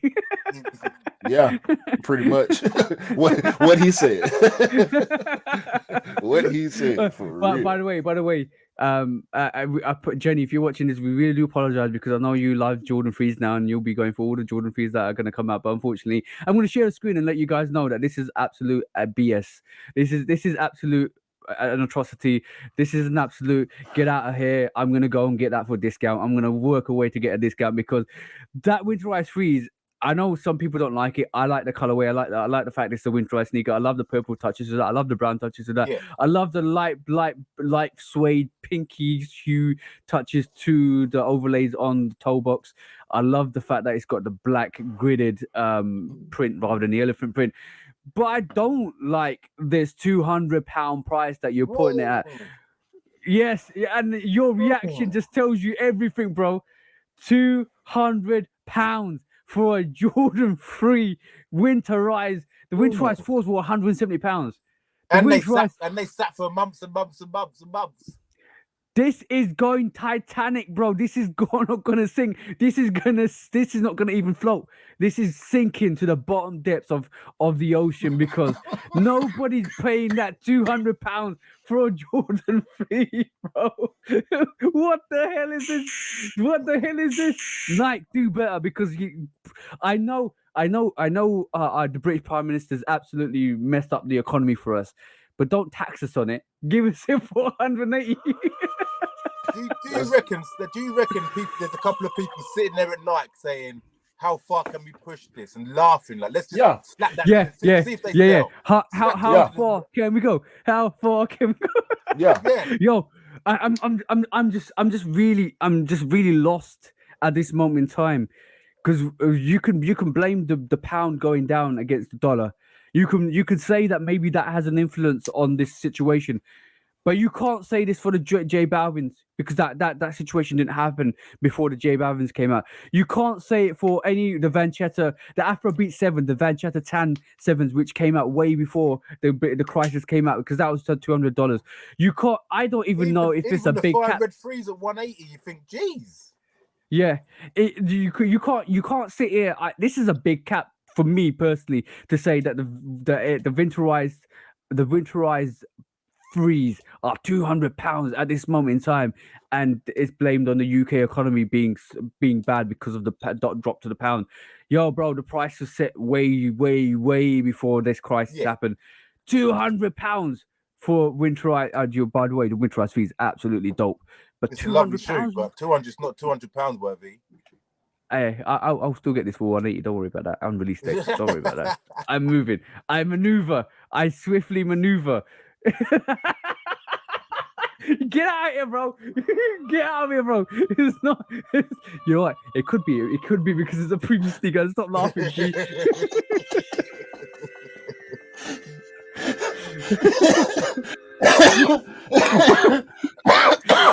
Stop laughing, Q, bro. Every time you're gonna pull out, it's a premium. Every sneaker, time, bro. Every time you're gonna pull out. That's got to be Nike's slogan. If they whack the price up, we spent more on the leather.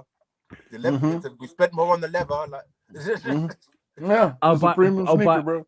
Oh, by the way, I'm gonna share another thing with you because, like, let's talk about when you talk about retail price and the fact that retail prices are going up and stuff like that.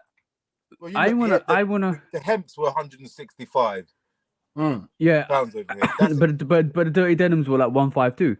Yeah, and that's a premium sneaker though as well, which didn't make sense to me. But it's got premium on the box, bro. Yeah, premium in the title.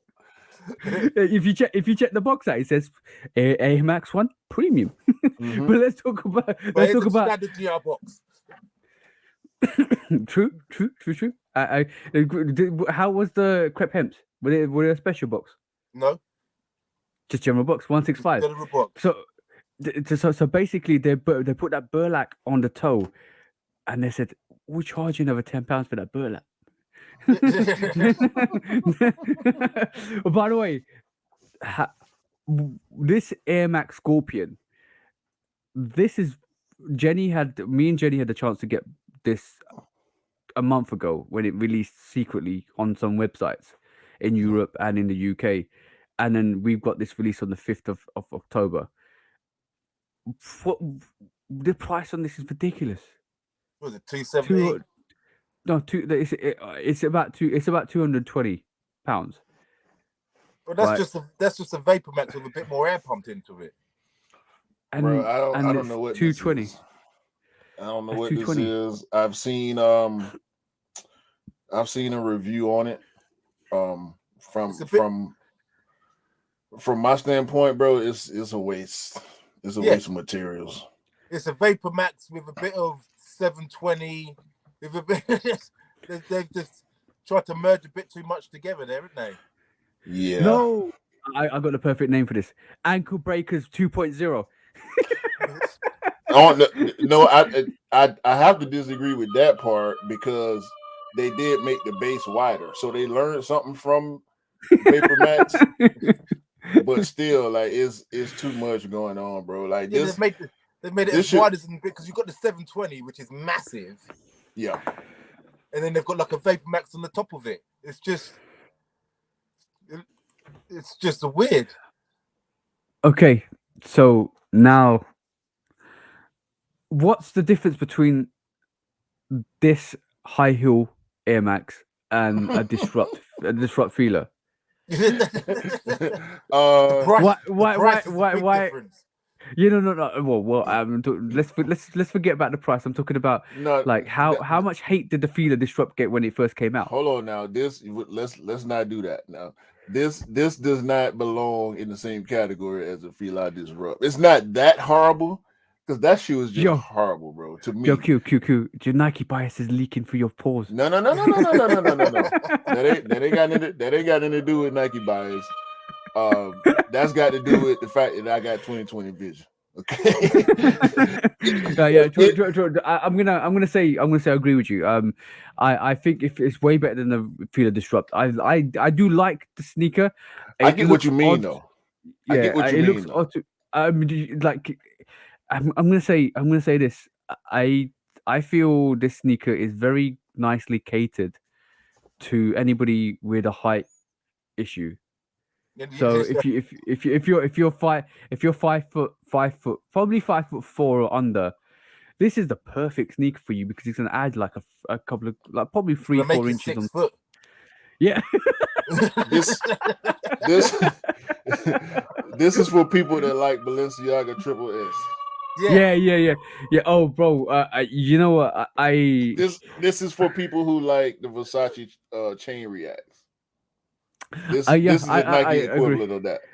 I agree. I think I agree with you on that because, like, you know what's really funny? Yesterday, I was walking down from the shops, and on the way, and this is a really popular condensed area. On the way, I saw a person wearing Balenciaga Triple S. But you know how the subtlety of a Balenciaga Triple S is like, just Subtlety. you can see from, yeah, you know, the subtlety is like, you know, a Balenciaga Triple S by the layers of midsole on it and stuff like that. The 7 midsoles, 3 Yeah, the 7 outsoles. midsoles. Exactly. The subtlety that it is it's a Triple S. But the thing is, the guy had Balenciaga stamped all over the sneaker, and it's like, we know it's a Triple S. The shape of it looks like a Triple S. You got logos of Balenciaga.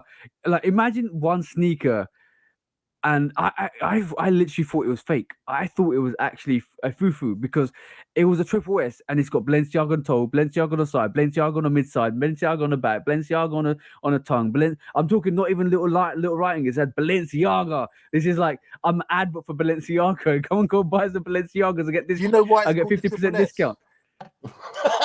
Why? Please tell us why. 3 ways of shit. That's why. I already know, bro. That's exactly what it is, bro. Three shades of S. I'm losing my setup because I'm laughing too much. Nah, that's what it is, bro. You're right about that. I mean, it's pointless, dog. Like, I don't. Wait, I'm trying to find the one you're talking about. It's just like that beat up pair that they brought out. Like, why would you buy them? What This the one you talking about? Yeah, bro. That's ridiculous, bro. That is horrible. Oh my god. It look even worse than the regular ones. And this is why I said the regular ones look subtle, bro. Bro, this is horrible. Y'all want $1,200 for this? $1,200? Yo, bro, it's $100 for the name alone every time they print it. $1,200, bro. Are you serious? Look at this. Look at it real good. Anybody that's like a fufu, doesn't it? Bro, anybody that's watching this, you know what I was talking about. Anybody that's watching this on YouTube, bro, please comment what your thoughts on this. This is horrible, bro. This is garbage. This hot garbage, bro. That's definitely Triple S. That's the Triple S. The trash bag should come with this shoe for you to carry. You shouldn't have to. You shouldn't. Nah, bro. I mean, the leather look fake. The paint look horrible. Bro, what is? Hold on. Well, let me see. 1, 2, 3, 4, 5, 6, 7. Let's just say there's 14 Balenciagas on one side, right? That's just 28 Balenciaga. I'm doing the calculations here. How much is the sneaker worth? It's on the front too. Okay, 29, 30. So there's 30 Balenciaga signs on it, right? Let's just say average 30. And how much is the value of the sneaker, bro? 1,200, yeah? $1,150. 1,150. You're paying $38 every time they print the Balenciaga on the sneaker. Hold on. Don't forget about the white one. Don't That's forget the about the one I white saw. bear. That's the one I saw, bro. You That's the got to one I was complete like, the pack. You know? pack mentality. Pack mentality. Where's the wolves when you need them? I don't understand, bro. It's a whole staircase on the back of the shoe, man. Like it's the stairway to heaven on the back of the shoe, man. Like, It's stepping up levels. it looked like a monarch. It looked like a monarch mixed with like 5 different shoes, and they just put every outsole on it. Like I don't understand, bro. I don't understand, bro. This is why monarchs continue to sell, bro. Yeah. Yep. 100%. I will for sure buy a pair of monarchs before I even consider buying this garbage, bro. That these people try to give us. It's absolute trash bag. It's absolute rubbish. I was dumbfounded. Like imagine me walking past with Zion 2s on, and he's got some like he's got some Balenci Fufus on. Look, and I guarantee you, he felt like he was stunting on you too. He felt like he was stunting on you. You know when you stunt like that, you totally missed the mark, and it's almost like you just stunted on yourself, deep diving into the depths of I bet he thought it was bad because I bet he saw you looking at them thinking he likes my shoes. It clearly didn't see the expression on my face. It clearly didn't see the expression on my face. No, boy. You a whole crash test dummy out here walking around with them on, bro. I'm sorry.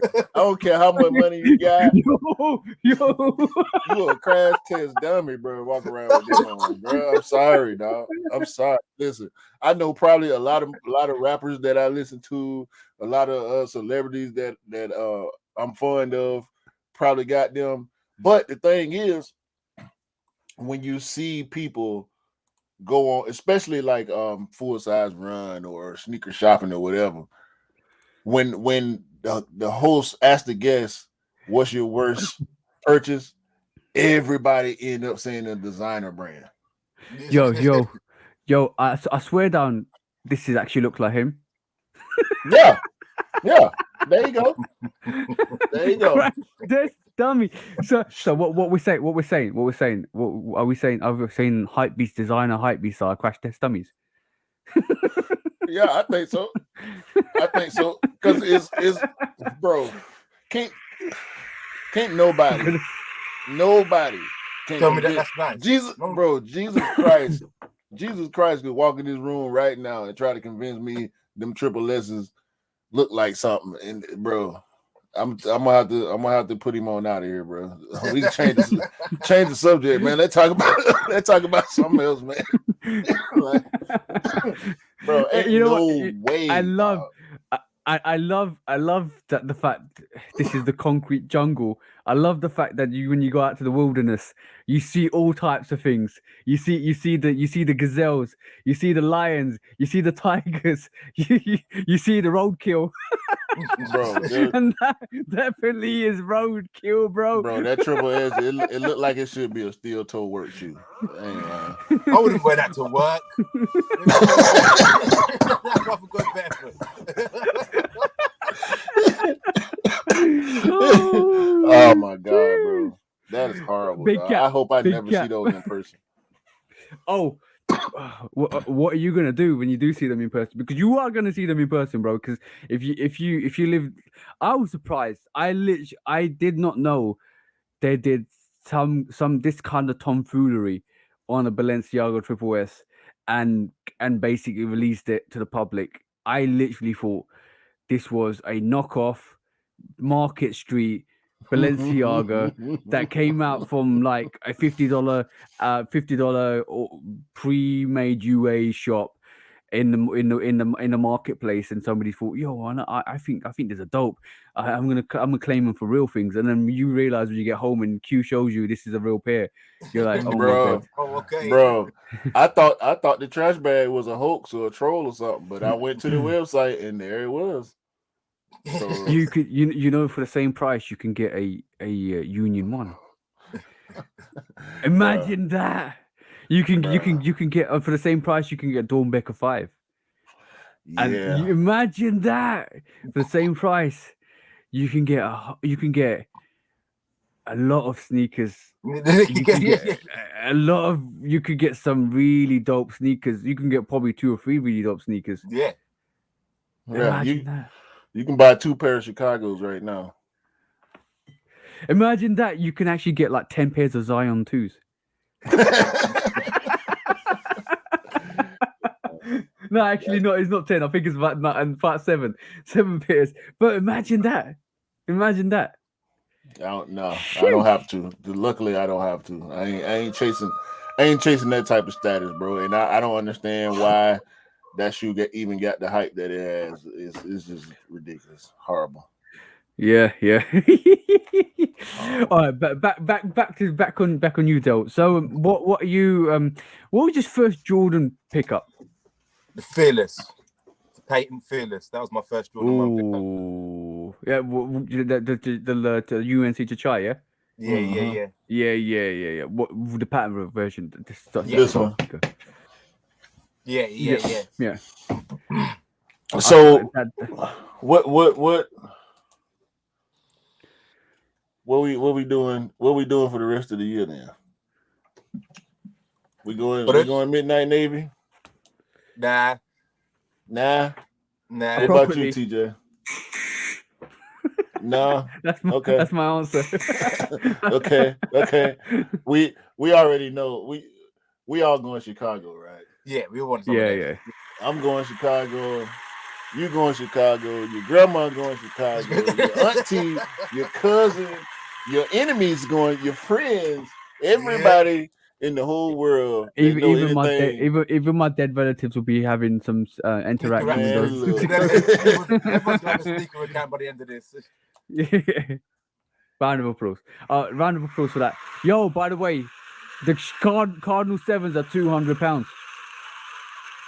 I got 200 for them. No, it's not $200. £200, bro. Yeah, I got $210. $210. That's about $200 as well, then. Yeah. That's ridiculous. Hey, you know what I'm gonna say? I'm going twos. That's another one. I'm getting it for. If I can get it for E, I'm gonna get it for E. The dope sneaker. You're not going for them either, Dale. Nah, I don't do twos. It looks better in a high. I admit that it looks much better in a high, but I'm not. They're not for me. Yeah, same here. I'm keeping the same energy. I'm going twos. I'm going Cardinals. I'm going ones. Are we going Gorge Green for the fall and winter? Give me some more. Give me some more. Might have to have them.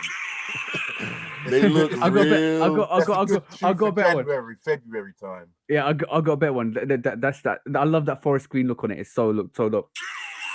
That's mine.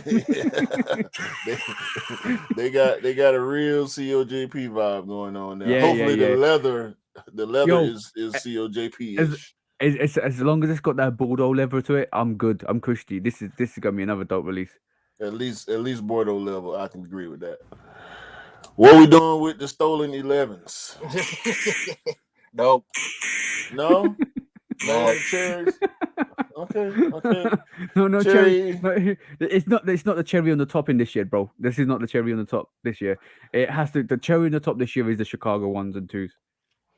Yeah, I think these gonna do pretty well, but they'll be available. Probably gonna pass on those too. Yeah, they'll be available though.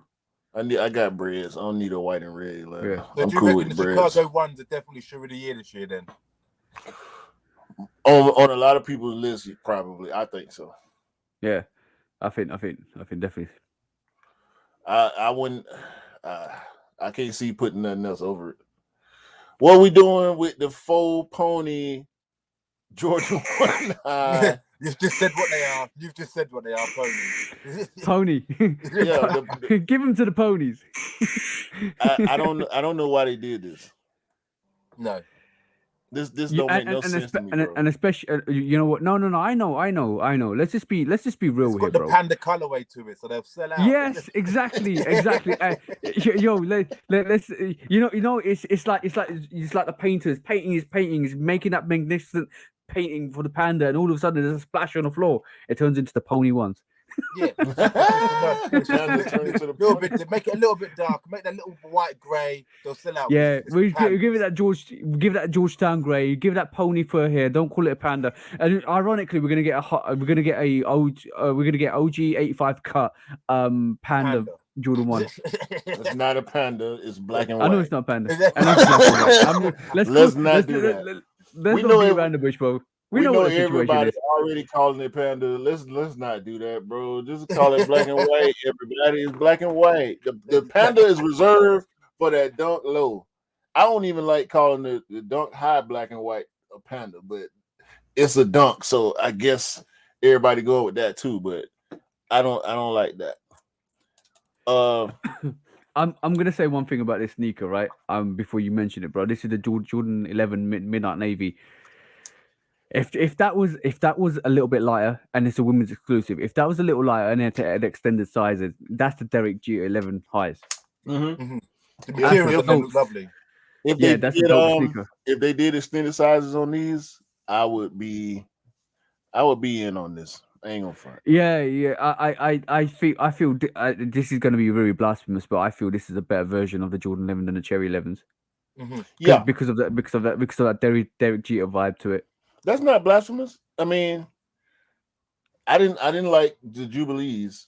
I like the women's, even though ain't no way in the hell I was gonna buy a white and silver sparkly Jordan 1. I like the women's better than I like the Jubilees.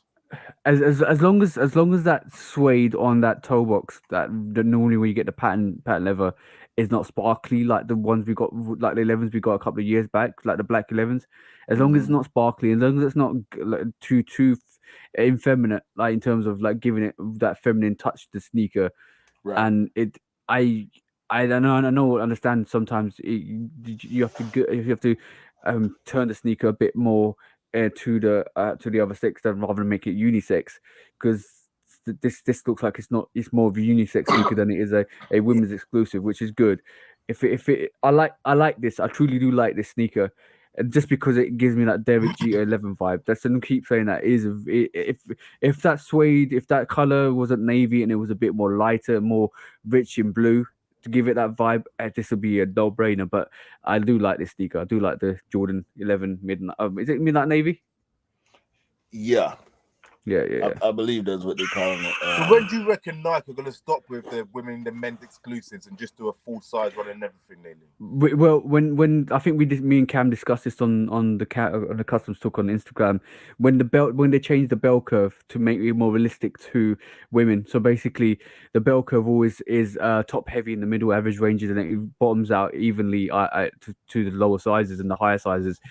As they drop the bell curve and have a consistent size run from like 2.5, or not even 2.5, from probably like more like 4 onwards to about 8 or 9, even 10, and then drop the bell curve to a normal for the larger sizes, then you can call it more of a unisex sneaker rather than a men's. And general sneakers are more men's exclusive, and women's exclusive are dedicated to the smaller sizes.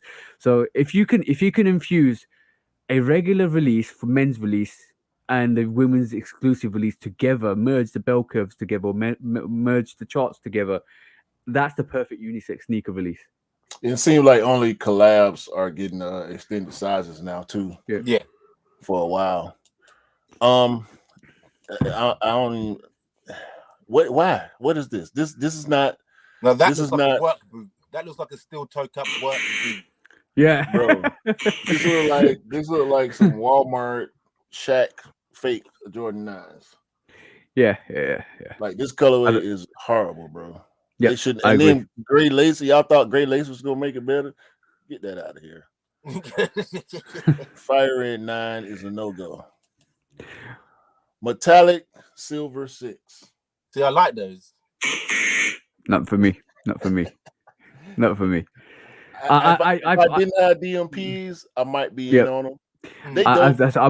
I'm gonna say the same thing. I've got electric greens, DMPs, infrareds, and I don't think I need a silver. I if that was UNC, I would have got it. But I just what they're gonna release next, a bronze variation of the dark black. I don't know. Is it gonna be? course it was. Like it would be like the silver bullets, gold bullets, and bronze bullets. Or they left the triple black ones, not the whole like that. Yeah. The thing is, I like it. I like it. And if I didn't, like you said, if I didn't have the DMPs, it would be like, yeah, I'll definitely get this. But I don't think I need it. I don't think I need it. I like Yeah. it. But I They probably calling won't it get Yeah. chrome, metallic silver, whatever you want to Yeah. call it. Yeah. And these, I know. don't You know would- why. I don't know why they did this. Y'all just gave us playoffs. Y'all just gave us royalties. We just got the university goal a couple Yep. years ago. I don't. Is it Who me? authorized this? Is it me? Is it me, or is it whenever Jordan just releases an all black sneaker, except for the Jordan 3, but when they release an all black cat, or this is more like a all black sneaker. Like I would. This is the same vein as the winterized 12s. The winterized 12s are all black. Yeah. So what's the difference? What's the difference between that and this? Like, except for the Yeah. fact that it's got a little bit of hints of yellow on it. Also, do you remember they was calling them reverse taxi at the time? The all black with a little bit of white and a little bit of gold. Yeah. It's way too similar, dog. Yeah. I'm good on it. The materials look good though. It looked like an all leather. It look a little wavy, look a little plush, but this colorway they could have kept. Yeah. No. This is giving me all black Air Force mentality. If I'm honest, Yeah. this is gonna be That's an extra material sneaker. So they had extra materials and they thought, what can we do? Yeah, man. And that's once you get past the Chicago's and the Cardinals and a couple of the Gorge Greens, this is how you end up looking when you're looking at that winter lineup, bro. You end up with a pretty dumb look on your face. Yeah. I give them 4. I give them I give them a 5 out of 10 on that lineup. Really? Yeah, I mean the Chicago. When I think about it, the Chicago is the 1s and 2s are making up most of that score. Yeah. Mm-hmm. So I give them a 5 out of 10 just for the lineup, top to bottom. I forgot to mention also, like, there's rumors of what you haven't included. I would give it more like a 6.5. You know why? Because what we haven't included on there is the Amamania 12s, because I'm still 50-50 on the Amamania 4s are supposed to be re-releasing. Apparently, I don't know if they'll release this year or next year. Then we got the DJ Khaled 5s, and that's a huge release. So we still got pairs that are floating rumored to come out in like November time, December time. Some might get pushed back into next year. So I still feel like this more like a 6.5 release, because if you talk about what we just seen, 5. But then if you include a bit of sprinkling of the Amamanias and the DJ Khaled 5s, which I think a lot of people are going to try and get.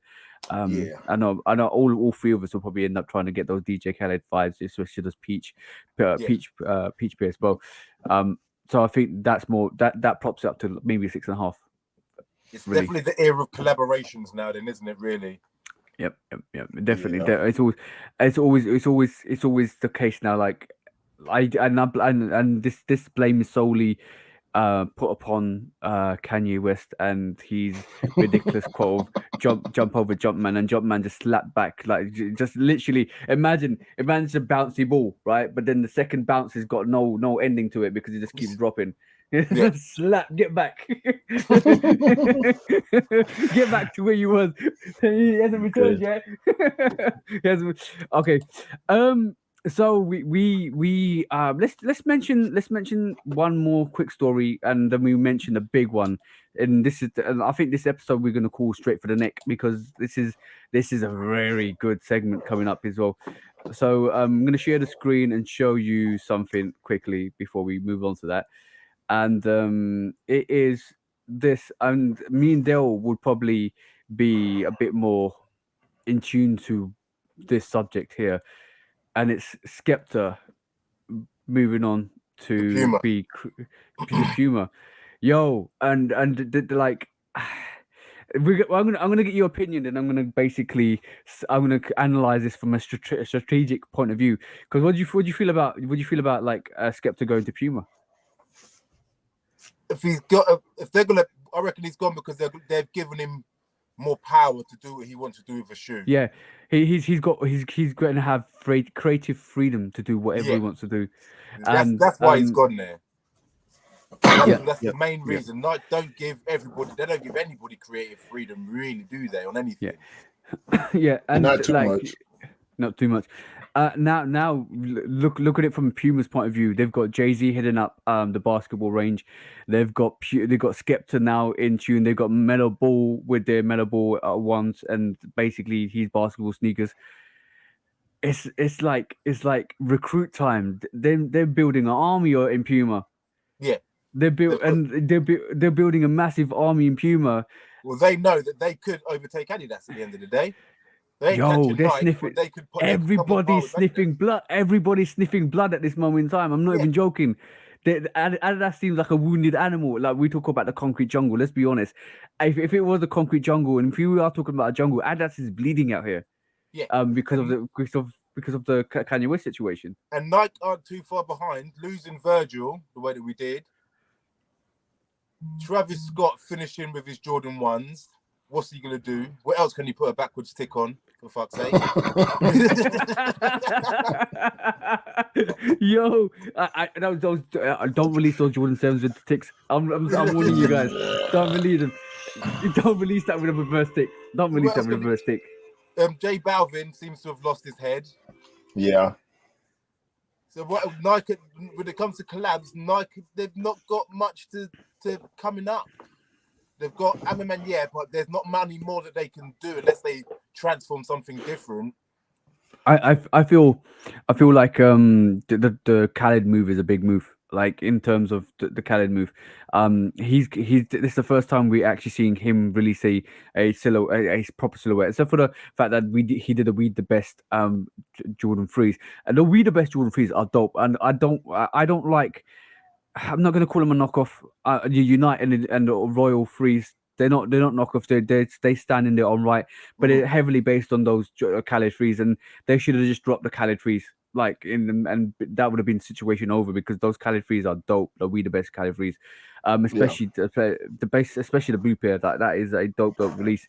Now they're giving an official release in terms of the Jordan 5, and we bro. Me and Cam talked about this offline. You should have given one to friends and family, and then the other 3 should have released. As a matter of fact, you should have made the white ones friends and family, because that's the least desirable one in the market, and you should have released the other 3 to the public. Yeah. Hopefully we'll see. What else have they got coming up? Nike haven't really got much in the. It doesn't seem like they've got much in lines of collaborations. I'm gonna say this. Don't count. Let's just not count our blessings at the moment, because like Nike always come back and slap us down again and say, here you go. Yeah, they would do. It's something new. That's the other reason why they're going more direct to consumer as well. Yeah, because they say they're earning more profit out of it. So Skepta's joined. He's a very big grime artist in the UK. Skepta's gone and joined Puma. They're recruiting. They are definitely recruiting an army to take on this battle against Nike and Adidas. Adidas is falling down the waist. As soon as they lose Kanye West, it is a sinking ship. Definitely. I think is they'll probably take the J. Cole approach with Skepta and give him his own silhouette, and based on how well it does, it's going to determine the future of this partnership with Puma, because Puma still is climbing. They trying to catch. I think they're still trying to catch Adidas and we've put Adidas third behind New Balance and Nike. So Adidas got some work to do. Hopefully Skepta can in relevance in relevance at this moment in time, yeah, I'd say that. But in terms of the business model, I think Adidas is still second, and the other companies are climbing. But Puma hasn't really. Puma's this is their second wave in terms of them doing collaborations, because Puma's done collaborations with loads of Caribbean artists. They created a Puma variation for the Caribbean, especially Jamaicans. They've done a lot of things in that brand. Now they're actually reaching out to the grime scene. It's big moves. Like I'm talking, this is a big move. And in terms of chess, this is definitely um coming close to checkmate for New Balance in terms of Adidas at this moment in time, because this is like we're putting the pawns in place for this battle. So from this alone, this is not the straight to your neck position. Now, what I'm going to show you guys, and what I'm going to kind of relate to now is this. This is huge. This to me personally is, we're here now. We've just landed, and we are going straight for your neck. And this is the Pata New Balance collaboration. Yeah. This now is, we're big. We're big here. We got Joey Fresh Goods. We got Pata collaboration, and also last but not least, this one is huge as well. And we looked at this the other day. We looked at this. I think we looked at this the other day. They've got with Patter just at the right time, then coming onto the back of the Air Max 1 as well. Yep, and this, bro, a Palace collaboration with New Balance. This is the 9/8. This Palace collab, I like a little bit more than the Pata collab, but they both dope. Yeah, New Balance just continuing to push it, man. Yep. This is literally now. They've done their Joey Fresh Goods. They've done their collaborations with a lot of great artists. Now we're going corporate brand, and this is like we. And you know what the funny thing is, Adidas can't do this. No, they can't get them names in. They've got Sean Weatherspoon, and what has he done? Yeah, they got the Bapes, but then okay, cool. It wasn't that popular when they did the Bape That's niche. ZX. Yeah, Bape that's people. Bape people will want that, but Bape ain't turning the heads in the populace. You know what I'm saying? But in the space of a couple of weeks, there's two announcements. We're getting a Palace and a Pata collaboration with New Balance. This is huge, bro. This potentially, if this carries on, this could tip in the favor of New Balance. And a lot of people are really talking about New Balance being second in relevance, and I agree with that. They're in terms of relevance to the sneaker game. Yeah, they're coming in second to Nike. But in terms of business model, they're ramping it up. They're going straight for they're smelling that blood, and they're going straight for the neck at this moment in time. And it shows that the brands are more likely to go with New Balance at the minute than they are with Adidas, because and you know, when I said the other day, well, when I said earlier in this podcast, when my missus reached out to me at 2 a.m. in the morning and showed me a sneaker, and she was like, "This is dope. I really like this. This is the sneaker she was talking about, bro. This model of the 9060, it's dope." And it's got me wondering whether I should pick up a pair of these. This is absolutely dope for full time. And bro, who really knew about 9060s before the Joy Fresh Goods collaboration? Yeah, I haven't seen this colorway. I saw a midnight navy colorway. Yeah, I'm about to show you that now as well, because that midnight navy colorway.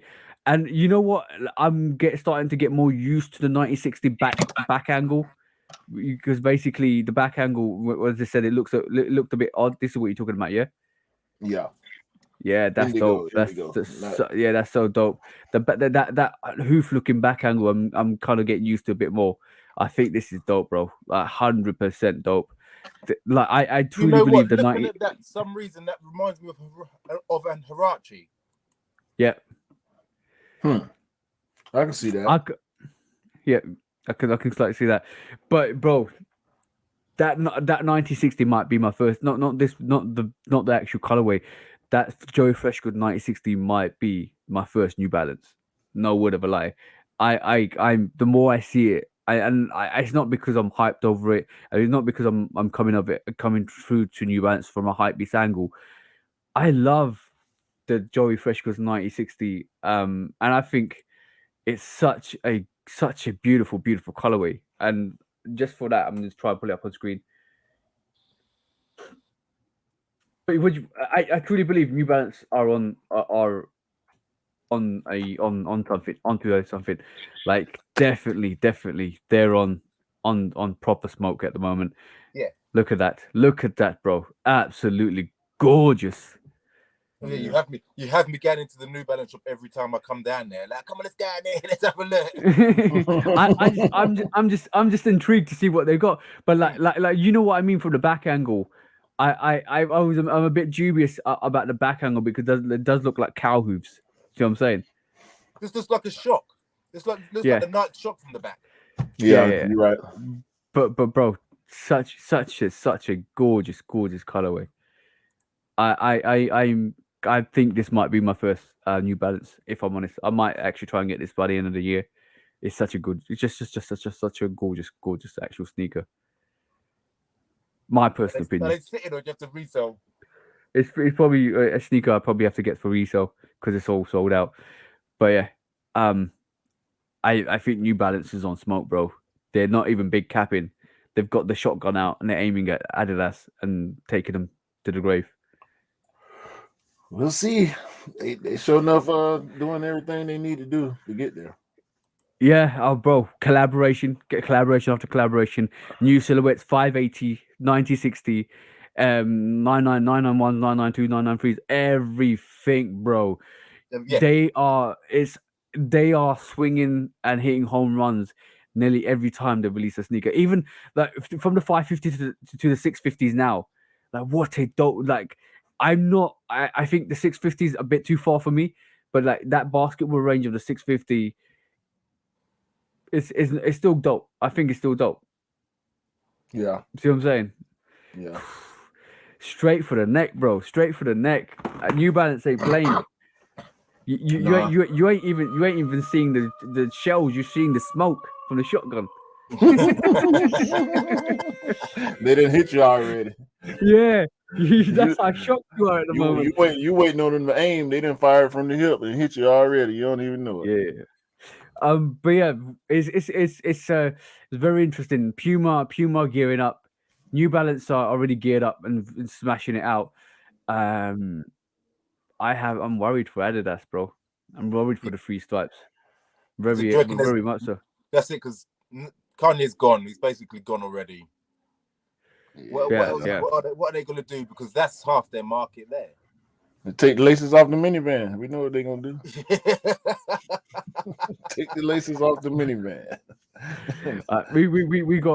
We got like one more little subject we're gonna touch on quickly, and then what I'm gonna do is I'm gonna basically try and I'm gonna go in a bit more with you, Del, and then we go and take it to what we normally take it to at the end of the show. But what do you think? What do you think of this? Is this big cap?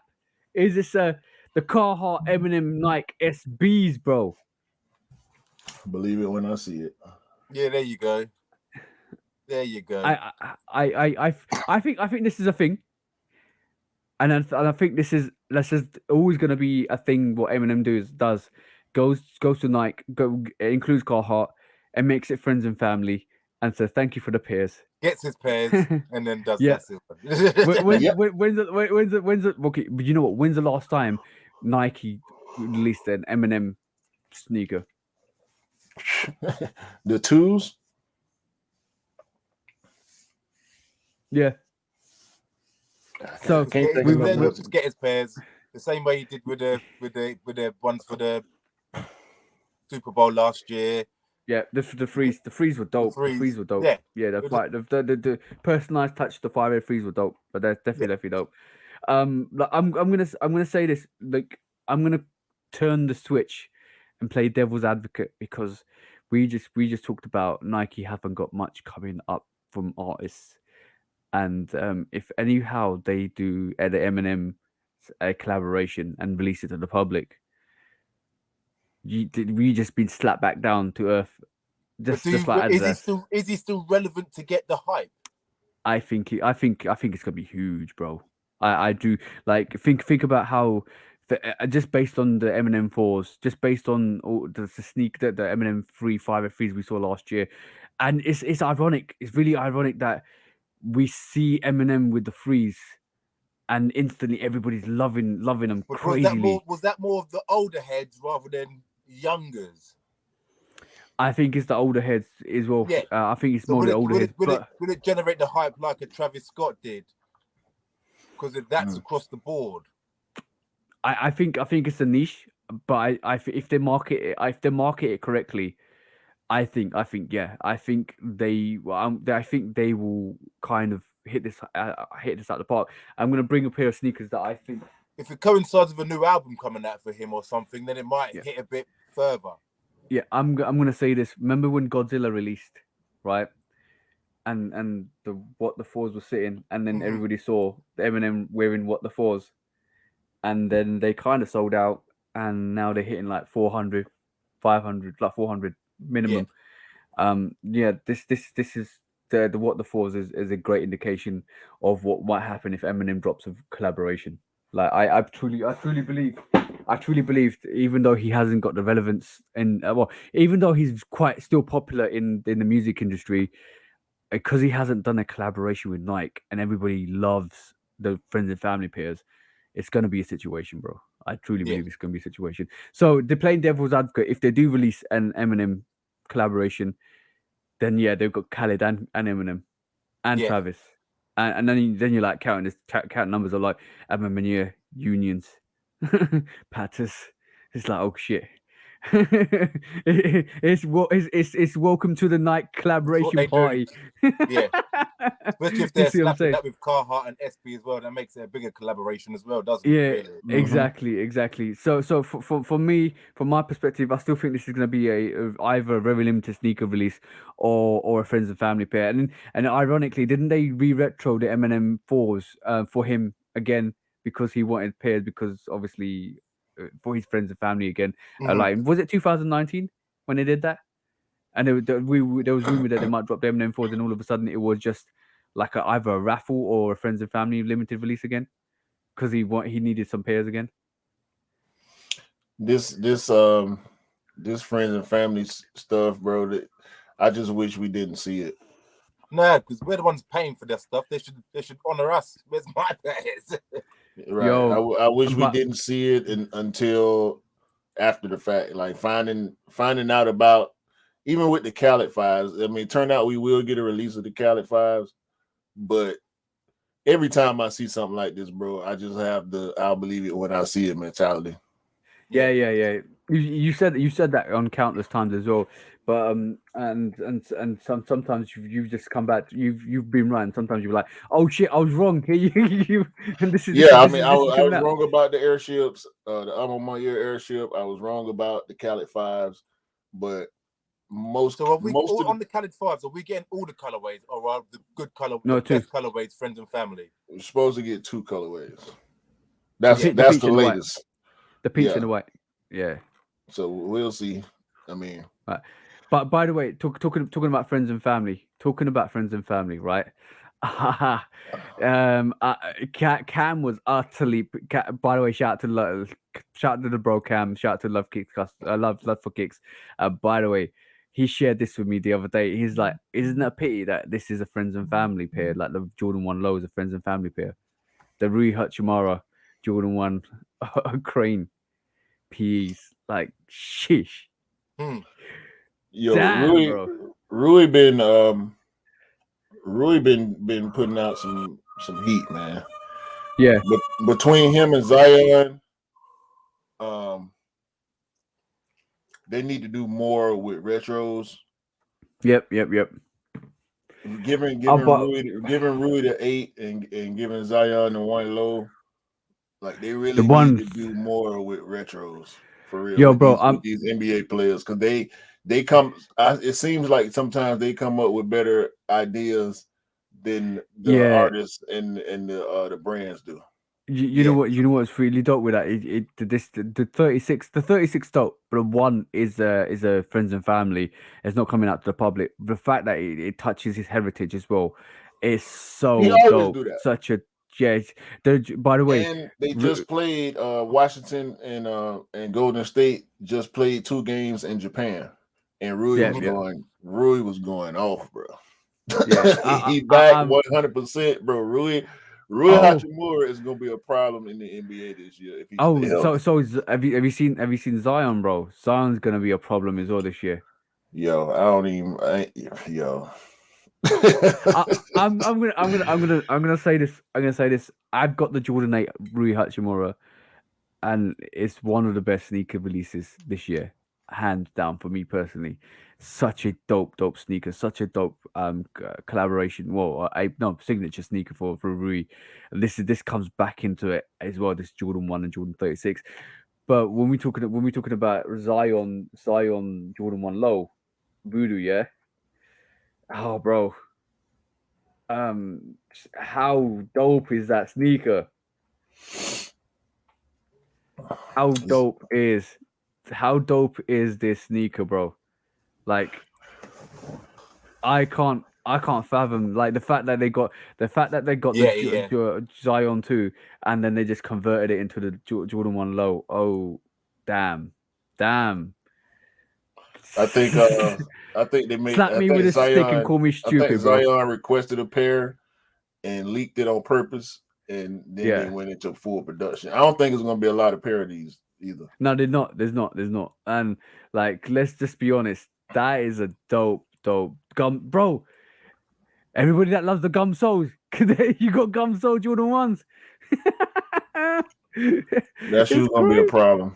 That's gonna be a big problem, bro. It's gonna be less of those than there were the Voodoo Zion 2s. I'm gonna I'm gonna keep the same energy that I kept with this when I said it initially in the live. I prefer these over the Travis Scott 1 lows. I prefer the. Even though I'm not a low guy. More designs got into them. Yep. And the concept of the design, the fact that they took it from the Zion 2s and put it back onto the Jordan 1 low. I love this sneaker. I love the concept of this sneaker. I'm gonna keep the same energy. Like, I think the Travis Scott 1 low is overplayed. It's very common. Everybody wants it. Everybody wants it or wears it. It's just it's all right, cool. If I'm just going to be honest, with the Jordan Zion 2 Voodoos, I get more attention. I probably will get more attention on that than anybody that's wearing the Travis Scott low, because it's just everybody knows the Travis Scott 1 low. Yeah. I don't know, man. I just hope they release enough pairs for me to get one. That's all I'm saying. 100%. Look, like it is a goal. I know it's not for everybody. Let's just be honest. I know it's not for everybody.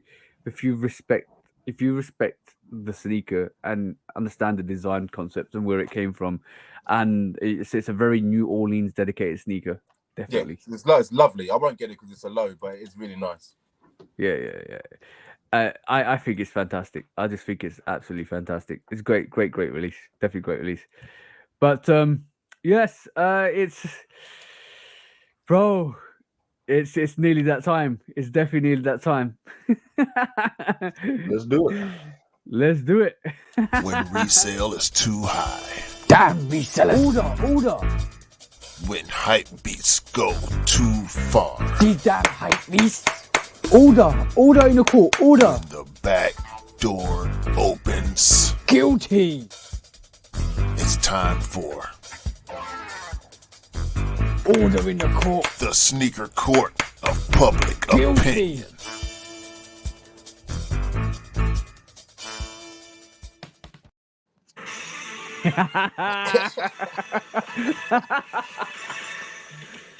Guilty. Q, you just put me off, bro. What have you got, bro? Yeah, man. I had to leave the executioner behind today. Today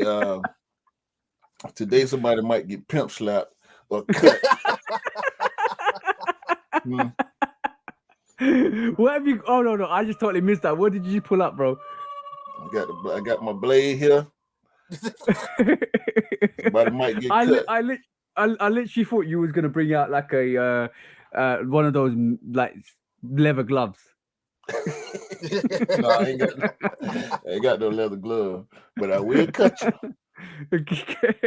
All right, cool. So because we have a guest on and because Dell's on today, what do you want to put on the docket today, bro? What's your gripe? What's your beef? What's your bad behavior that you want to bring onto Sneaker Court? I haven't really got none. Couldn't really think of anything. Okay, people that wear Balenciaga shoes seem to talk about it on the show. All right, let's address it. Let's address it. All right, cool.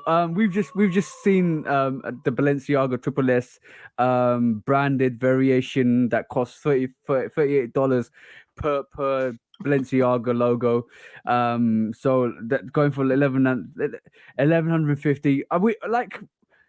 Let's just put designer brands all into it because let's not isolate Balenciaga.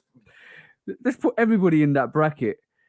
We've seen Mason Margiela, Balenciaga, everybody associated with ripping off other people's designs, getting away with it because you probably got the lawyers to, and kind of constantly ripping off artists. And this is a segment into what the next court case is anyway.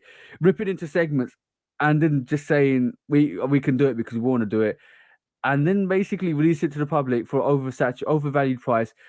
There's been cases where people have claimed and said that you've ripping off poor people. Like even we saw a gimmick of the bottle cap slippers, and it was like supposed to be like a Balenciaga kind of variation. Shoelace earrings. The cum drop A6 Mason Margellas. With all the blue stems on them. Balenciaga things that they look like them canvas booty things that are all torn up like you're homeless. How can they be trying to sell them to people? That's Margiela with the fake Chuck Taylors that they ran over 13 times and let the dog chew on them and they let the kids take them outside and play in the dirt and then charge you what 1,500 quid for them, something like that. In actual fact, people have claimed you're basically culture vultures. People have claimed that you take ideas you take stuff from the homeless and you market it and overinflate it and make it a release that basically comes out to the public for oversaturation. But if people say you're so out of touch that you kind of mock people, normal living day people or normal people out there that are struggling. So in retrospect, that's very bad behavior. The fact that some of the releases have been really questionable over the years.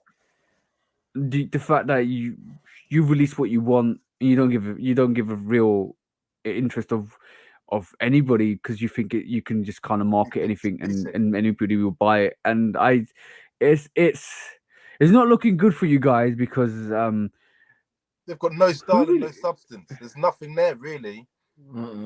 You could whore out the name as much as you want, but it doesn't matter. It doesn't mean your quality of your sneakers is good, or quality of your product is any good. Let's just put it that way. Trash bag, absolute disgraceful. And on that note, guys, let's call it what it is. Leave it for the rich and brainless people. Guilty. And just kind of just stay away from the urban scene. That's it. Please, because honestly, when's the last time any of us bought a designer sneaker? I'm looking Dior. I'm talking Dior, Mason Margiela, Balenciaga, Louis Vuitton. But even like the Starfish one that came out recently is based on the Birkin bag. It's like I know what the brands are trying to do. They're trying to infuse some of the high end stuff into their products. Like the Dior ones was a massive thing. So in retrospect, I understand what you're trying to do. You're trying to merge the urban scene into the high end scene, but that's not working. Just leave where it is. Because the prices are just ridiculous. Yeah, yeah, yeah. But it's just ridiculous. So Q, give him the little cutties.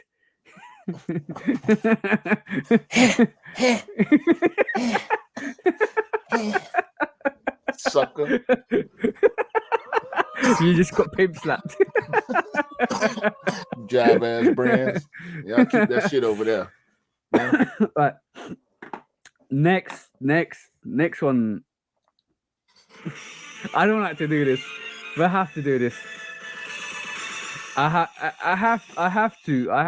I can't. It's not in me to just stay quiet and not talk about this, because you have to discuss these situations when they come up. You have to discuss the fact that I didn't want to talk about Adidas this week in this light, and unfortunately, we're talking about Adidas this week in this light because sometimes they do stuff like this. And when we talk about last week, we talked about how Adidas have lost creativity. Adidas don't have anything up their sleeve. Adidas are doing some craziness. They're trying to go after Kanye. They're doing this and that. Do you know what that is, Dale? No. This is Adidas's take on a custom work from Donny, the daybook, where he does drip kind of customs Yeah. where. So Adidas decided that they will just take somebody else's artwork and put it on their sneakers without consent, and just basically call it Theirs. theirs. Yep, pretty much. Yeah. Well, show us the evidence, please. So obviously this is the sneaker in question. This is the drip effect in question. As you can see, they've got it on their campus. This is Donny's work, and as you can see, Heels are much better, by the way. And he's been doing it for how long? Yeah, he's been doing this since 2015, I think. He actually no, 2017. Adidas hired him to do a custom for them. Yeah. For something that was going on. I can't remember exactly what it was, but Adidas has now turned around without a shout out, without a official collaboration. They have bitten his drip designs and put it on their shoe. And I want to 2018. Okay, he did the custom for them, and this ain't cool, bro. I'm calling cap. You've just come in and taken somebody else's work and called it as your own. And yeah, so he did this custom in 2018, the white custom, and then obviously looks like Adidas has basically taken it directly and said, okay, we're going to use it, and we don't care. So we talked about Adidas not having creativity last week. We talked about Adidas losing ideas. We talked about a lot of Adidas about what they're doing. We also talked about situations where Adidas have been accused of taking other people's intellectual property, i.e. Kanye West. And it feels like the same vein where they're out of touch, unrealistic, they don't know what they're doing, taking ideas. And this actually is what it's called, stealing ideas. And it's a bad image, bro. It's a bad image because it's literally you're literally being called what you are at the moment. Stealing concepts, stealing ideas, stealing intellectual property, stealing a lot. You deserve whatever's coming to you if you're doing stuff like this. And look, 100%. shout out to Donny for his great work. Like you know, y'all, everybody know I'm not an Adidas guy, but these shoes that he designed are dope. I can't deny that. And shout out to him again for actually attacking Adidas on this. Yeah, I think I don't know if he has an actual case in court, but for sure he should try for it if it's there. But forget about court. What's more important at this moment in point, and you can go to court. We don't hear what happens in court. Let's be honest. We don't hear what happens with all the court cases against Nike and Adidas. We don't hear because they get settled. We don't hear the court cases. We only hear the major ones with Kanye West. This is directly taking intellectual property and ideas from a person. Donny's probably very popular, but in the court, in realistic terms, he's probably not got the finances to go up against a big brand like Adidas. But in realistic terms, and this is why I say Adidas is whatever's coming to them. In realistic terms, right, is when in a court of public opinion, in the court of the public eye, this is not a good image for Adidas. No. This is reinforcing what Kanye's been saying about them constantly. This is reinforcing what people think about them at this moment in time.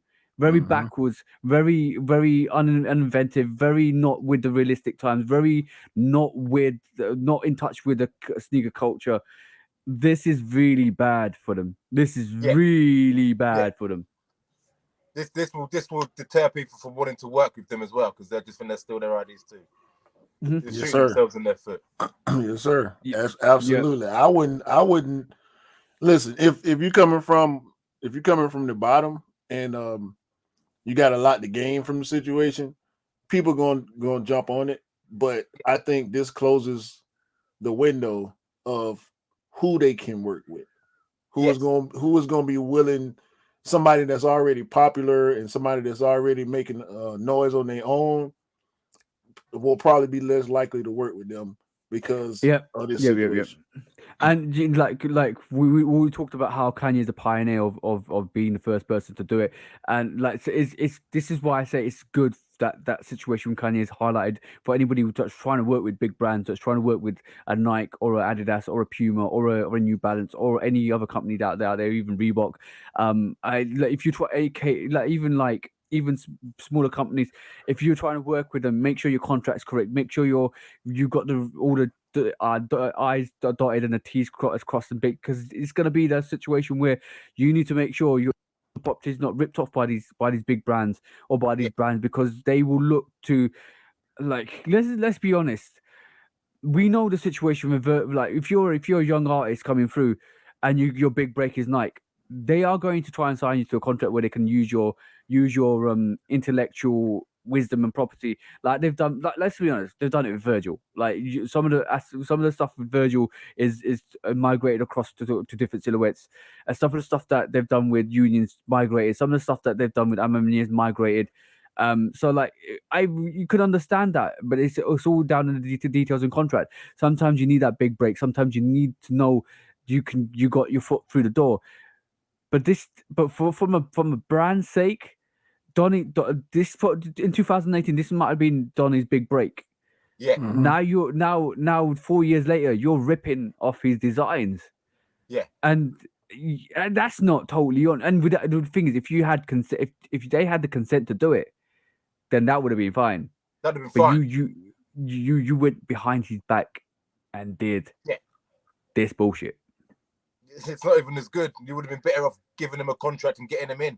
Yes. Yep. Most definitely. This bullshit. This is so on that docket. I wanted to raise. I didn't want to go into Adidas. I didn't want to go in. I put hand on heart. I did not want to go in and rip him to shreds this week.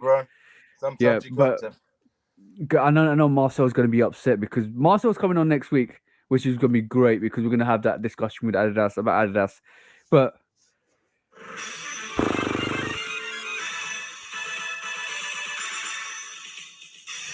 guilty, because Kanye was right. Give back people's intellectual property, and you know what? It's a poor state when somebody can say Kanye was right, because like you must be doing something really bad if we're saying Kanye's right.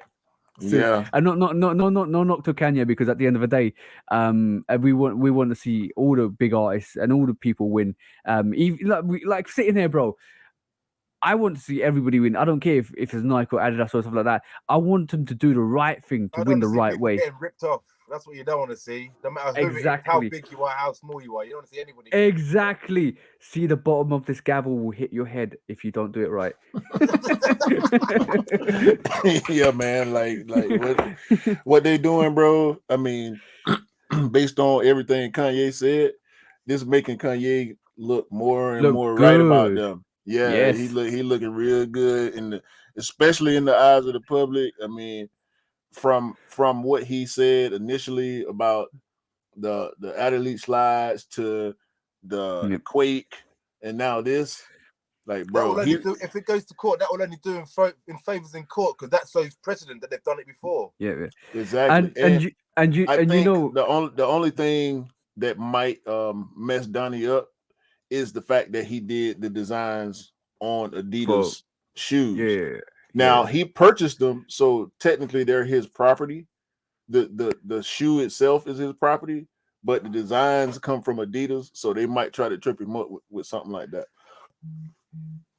Yeah, let's see. I'm gonna cast my eye on it really closely. Okay, cool. I'm gonna say one thing. The reason why we do court of public opinion is because it's our opinion, and it's the public's opinion that we gauge every week, and it's what's reported. Sometimes you can have your lawyer fees, and you can go to court, and you can fight this out in court, and Donnie might be found not Adidas might be found not guilty. That's irrelevant of what happens here. What happens in public influences your sales. What happens in public influences what people think about you. I think that's more important than any court case illegally. Because if you're not winning in the court of public opinion, and you're doing such bad behavior, you might be messing up your bag. You might be doing what StockX going through now, because they haven't got a good reputation. Then nobody wants to. Everybody's stopping to buy against them. Public opinion, word of mouth, you live and die by that, right? And if you haven't got a good opinion, you could be the next dying brand. Let's just put it that way. Yes, sir. When resale is too high. Damn resellers! Order! When hype beats go too far. These damn hype beasts! Order in the court! Order! The back door opens. Guilty! It's time for Order in the court! the sneaker court of public opinion.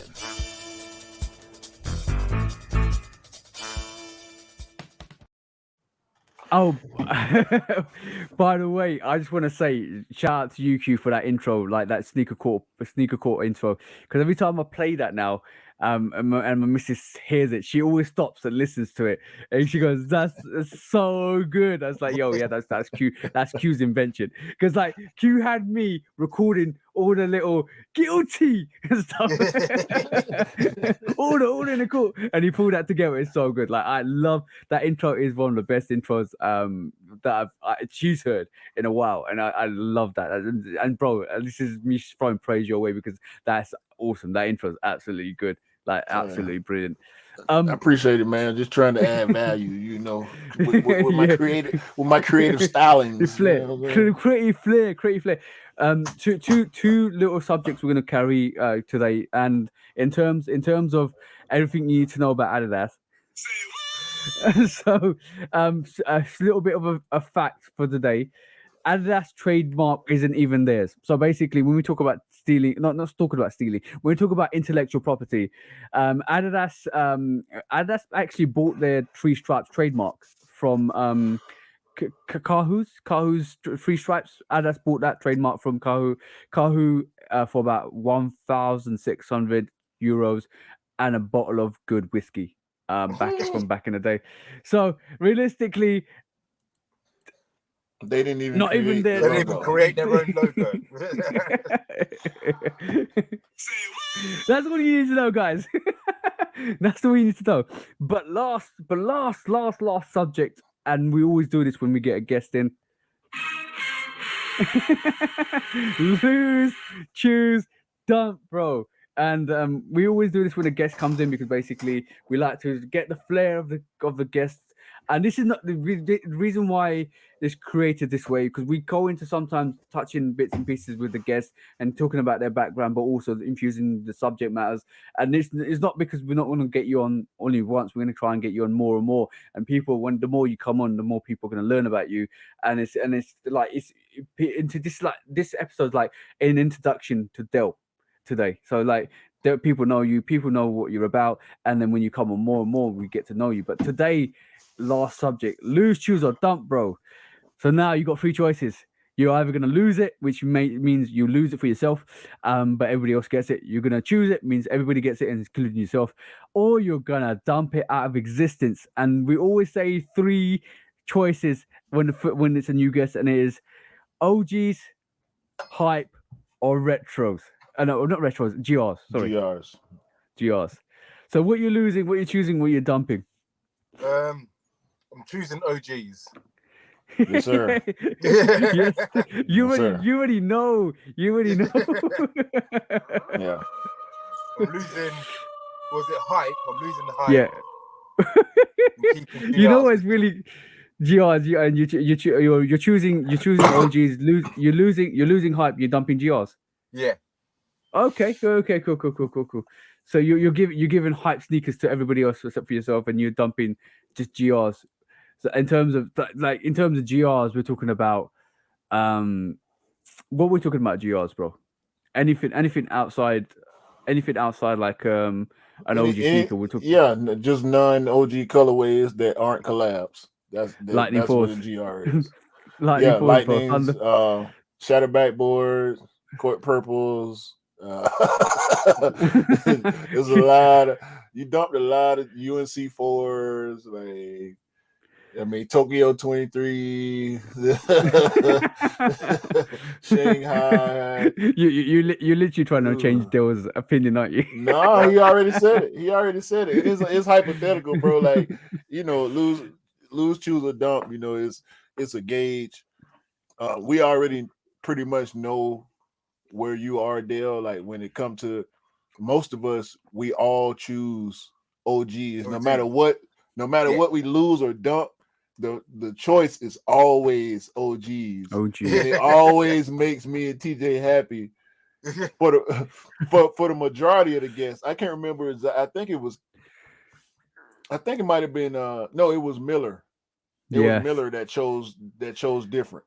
So yeah, for the most part, OG is always that number one choice, bro. And it just warms my heart to hear people choose OGs.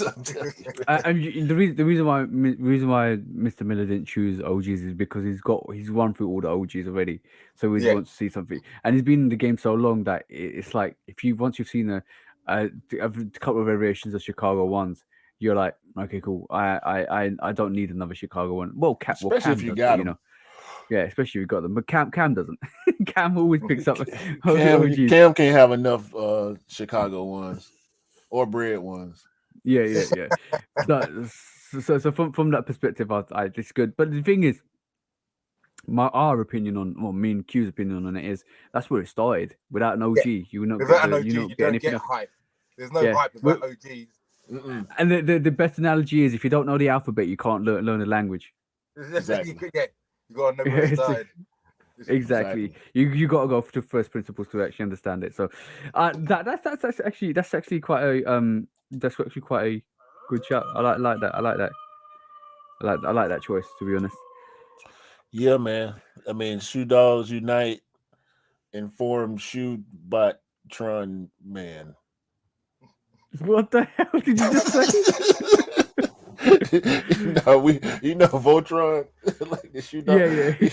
Yeah. We unite everybody that pick OGs. We come together and we form the OG tribe. I know what he's saying is like Shoebots Unite. Yeah, I don't know that whole saying. Yeah. OGs Unite, Transformers. Yeah, Are you what should be? OG heads, sneaker heads, guys.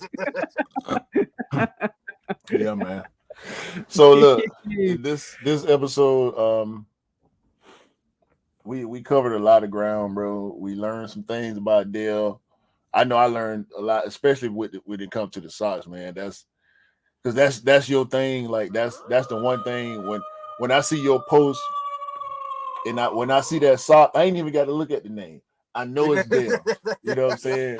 It's a dope Air Max or a dope retro with the socks to match, and I know for a fact that is none other than Delroy. And we appreciate you coming on here, bro, chopping it up with us, giving us some of your inviting me, man. Yeah, bro, all the time, bro. And you will be back. Everybody will be back. We We running it Yeah. back. We trying to run through the whole team and make sure we get everybody on at and then least you, one. then you go back again. Yeah, Full yeah. loop, And, full loop. Yeah. yeah, and you know, we were a work in progress for a while, but we're rolling pretty steady right now. We got a lot more stuff coming, more content that we want to involve everybody in, bro. And just keep it going. Yeah, I think this is the perfect place to announce it. I'm gonna announce it now because I feel like we're gonna be geared up for it. Which I think this our first show is going to be the 12th of October. So we are, this is probably a Shoot Off exclusive. So at this moment in time, we're going to do a segment every Wednesdays. What is it? What time do we say? 11 p.m. GMT? Do we say? Yeah. 11 p.m. GMT, 6 p.m. EST, and it's going to be live on YouTube. We're gonna me and Q are gonna go live every Wednesday and do the Shoe Dogs reacts, where we're gonna just basically have our Discord, have our TikTok, and get you guys to send us all these fantastic, funny videos that we react to. And we're gonna talk. We are going to source our videos as well. But it's gonna be it's literally us bringing more entertainment to you guys. Just to have a laugh, because sometimes we see some crazy stuff out there, crazy videos out there of people cutting up sneakers, or people painting sneakers, or people wearing running through crocodiles mud in for shoes. sneakers. Yeah, with crocodiles for shoes. Yeah. Sponge shoes. Sponge shoes, bottle cap, Balenciaga, high-end brands, all the crazy bouncy sneakers that you see, all of that stuff. Shoe Dogs reacts will be Rappers falling downstairs because they quadruple heels came out too far. Yeah. all of that stuff.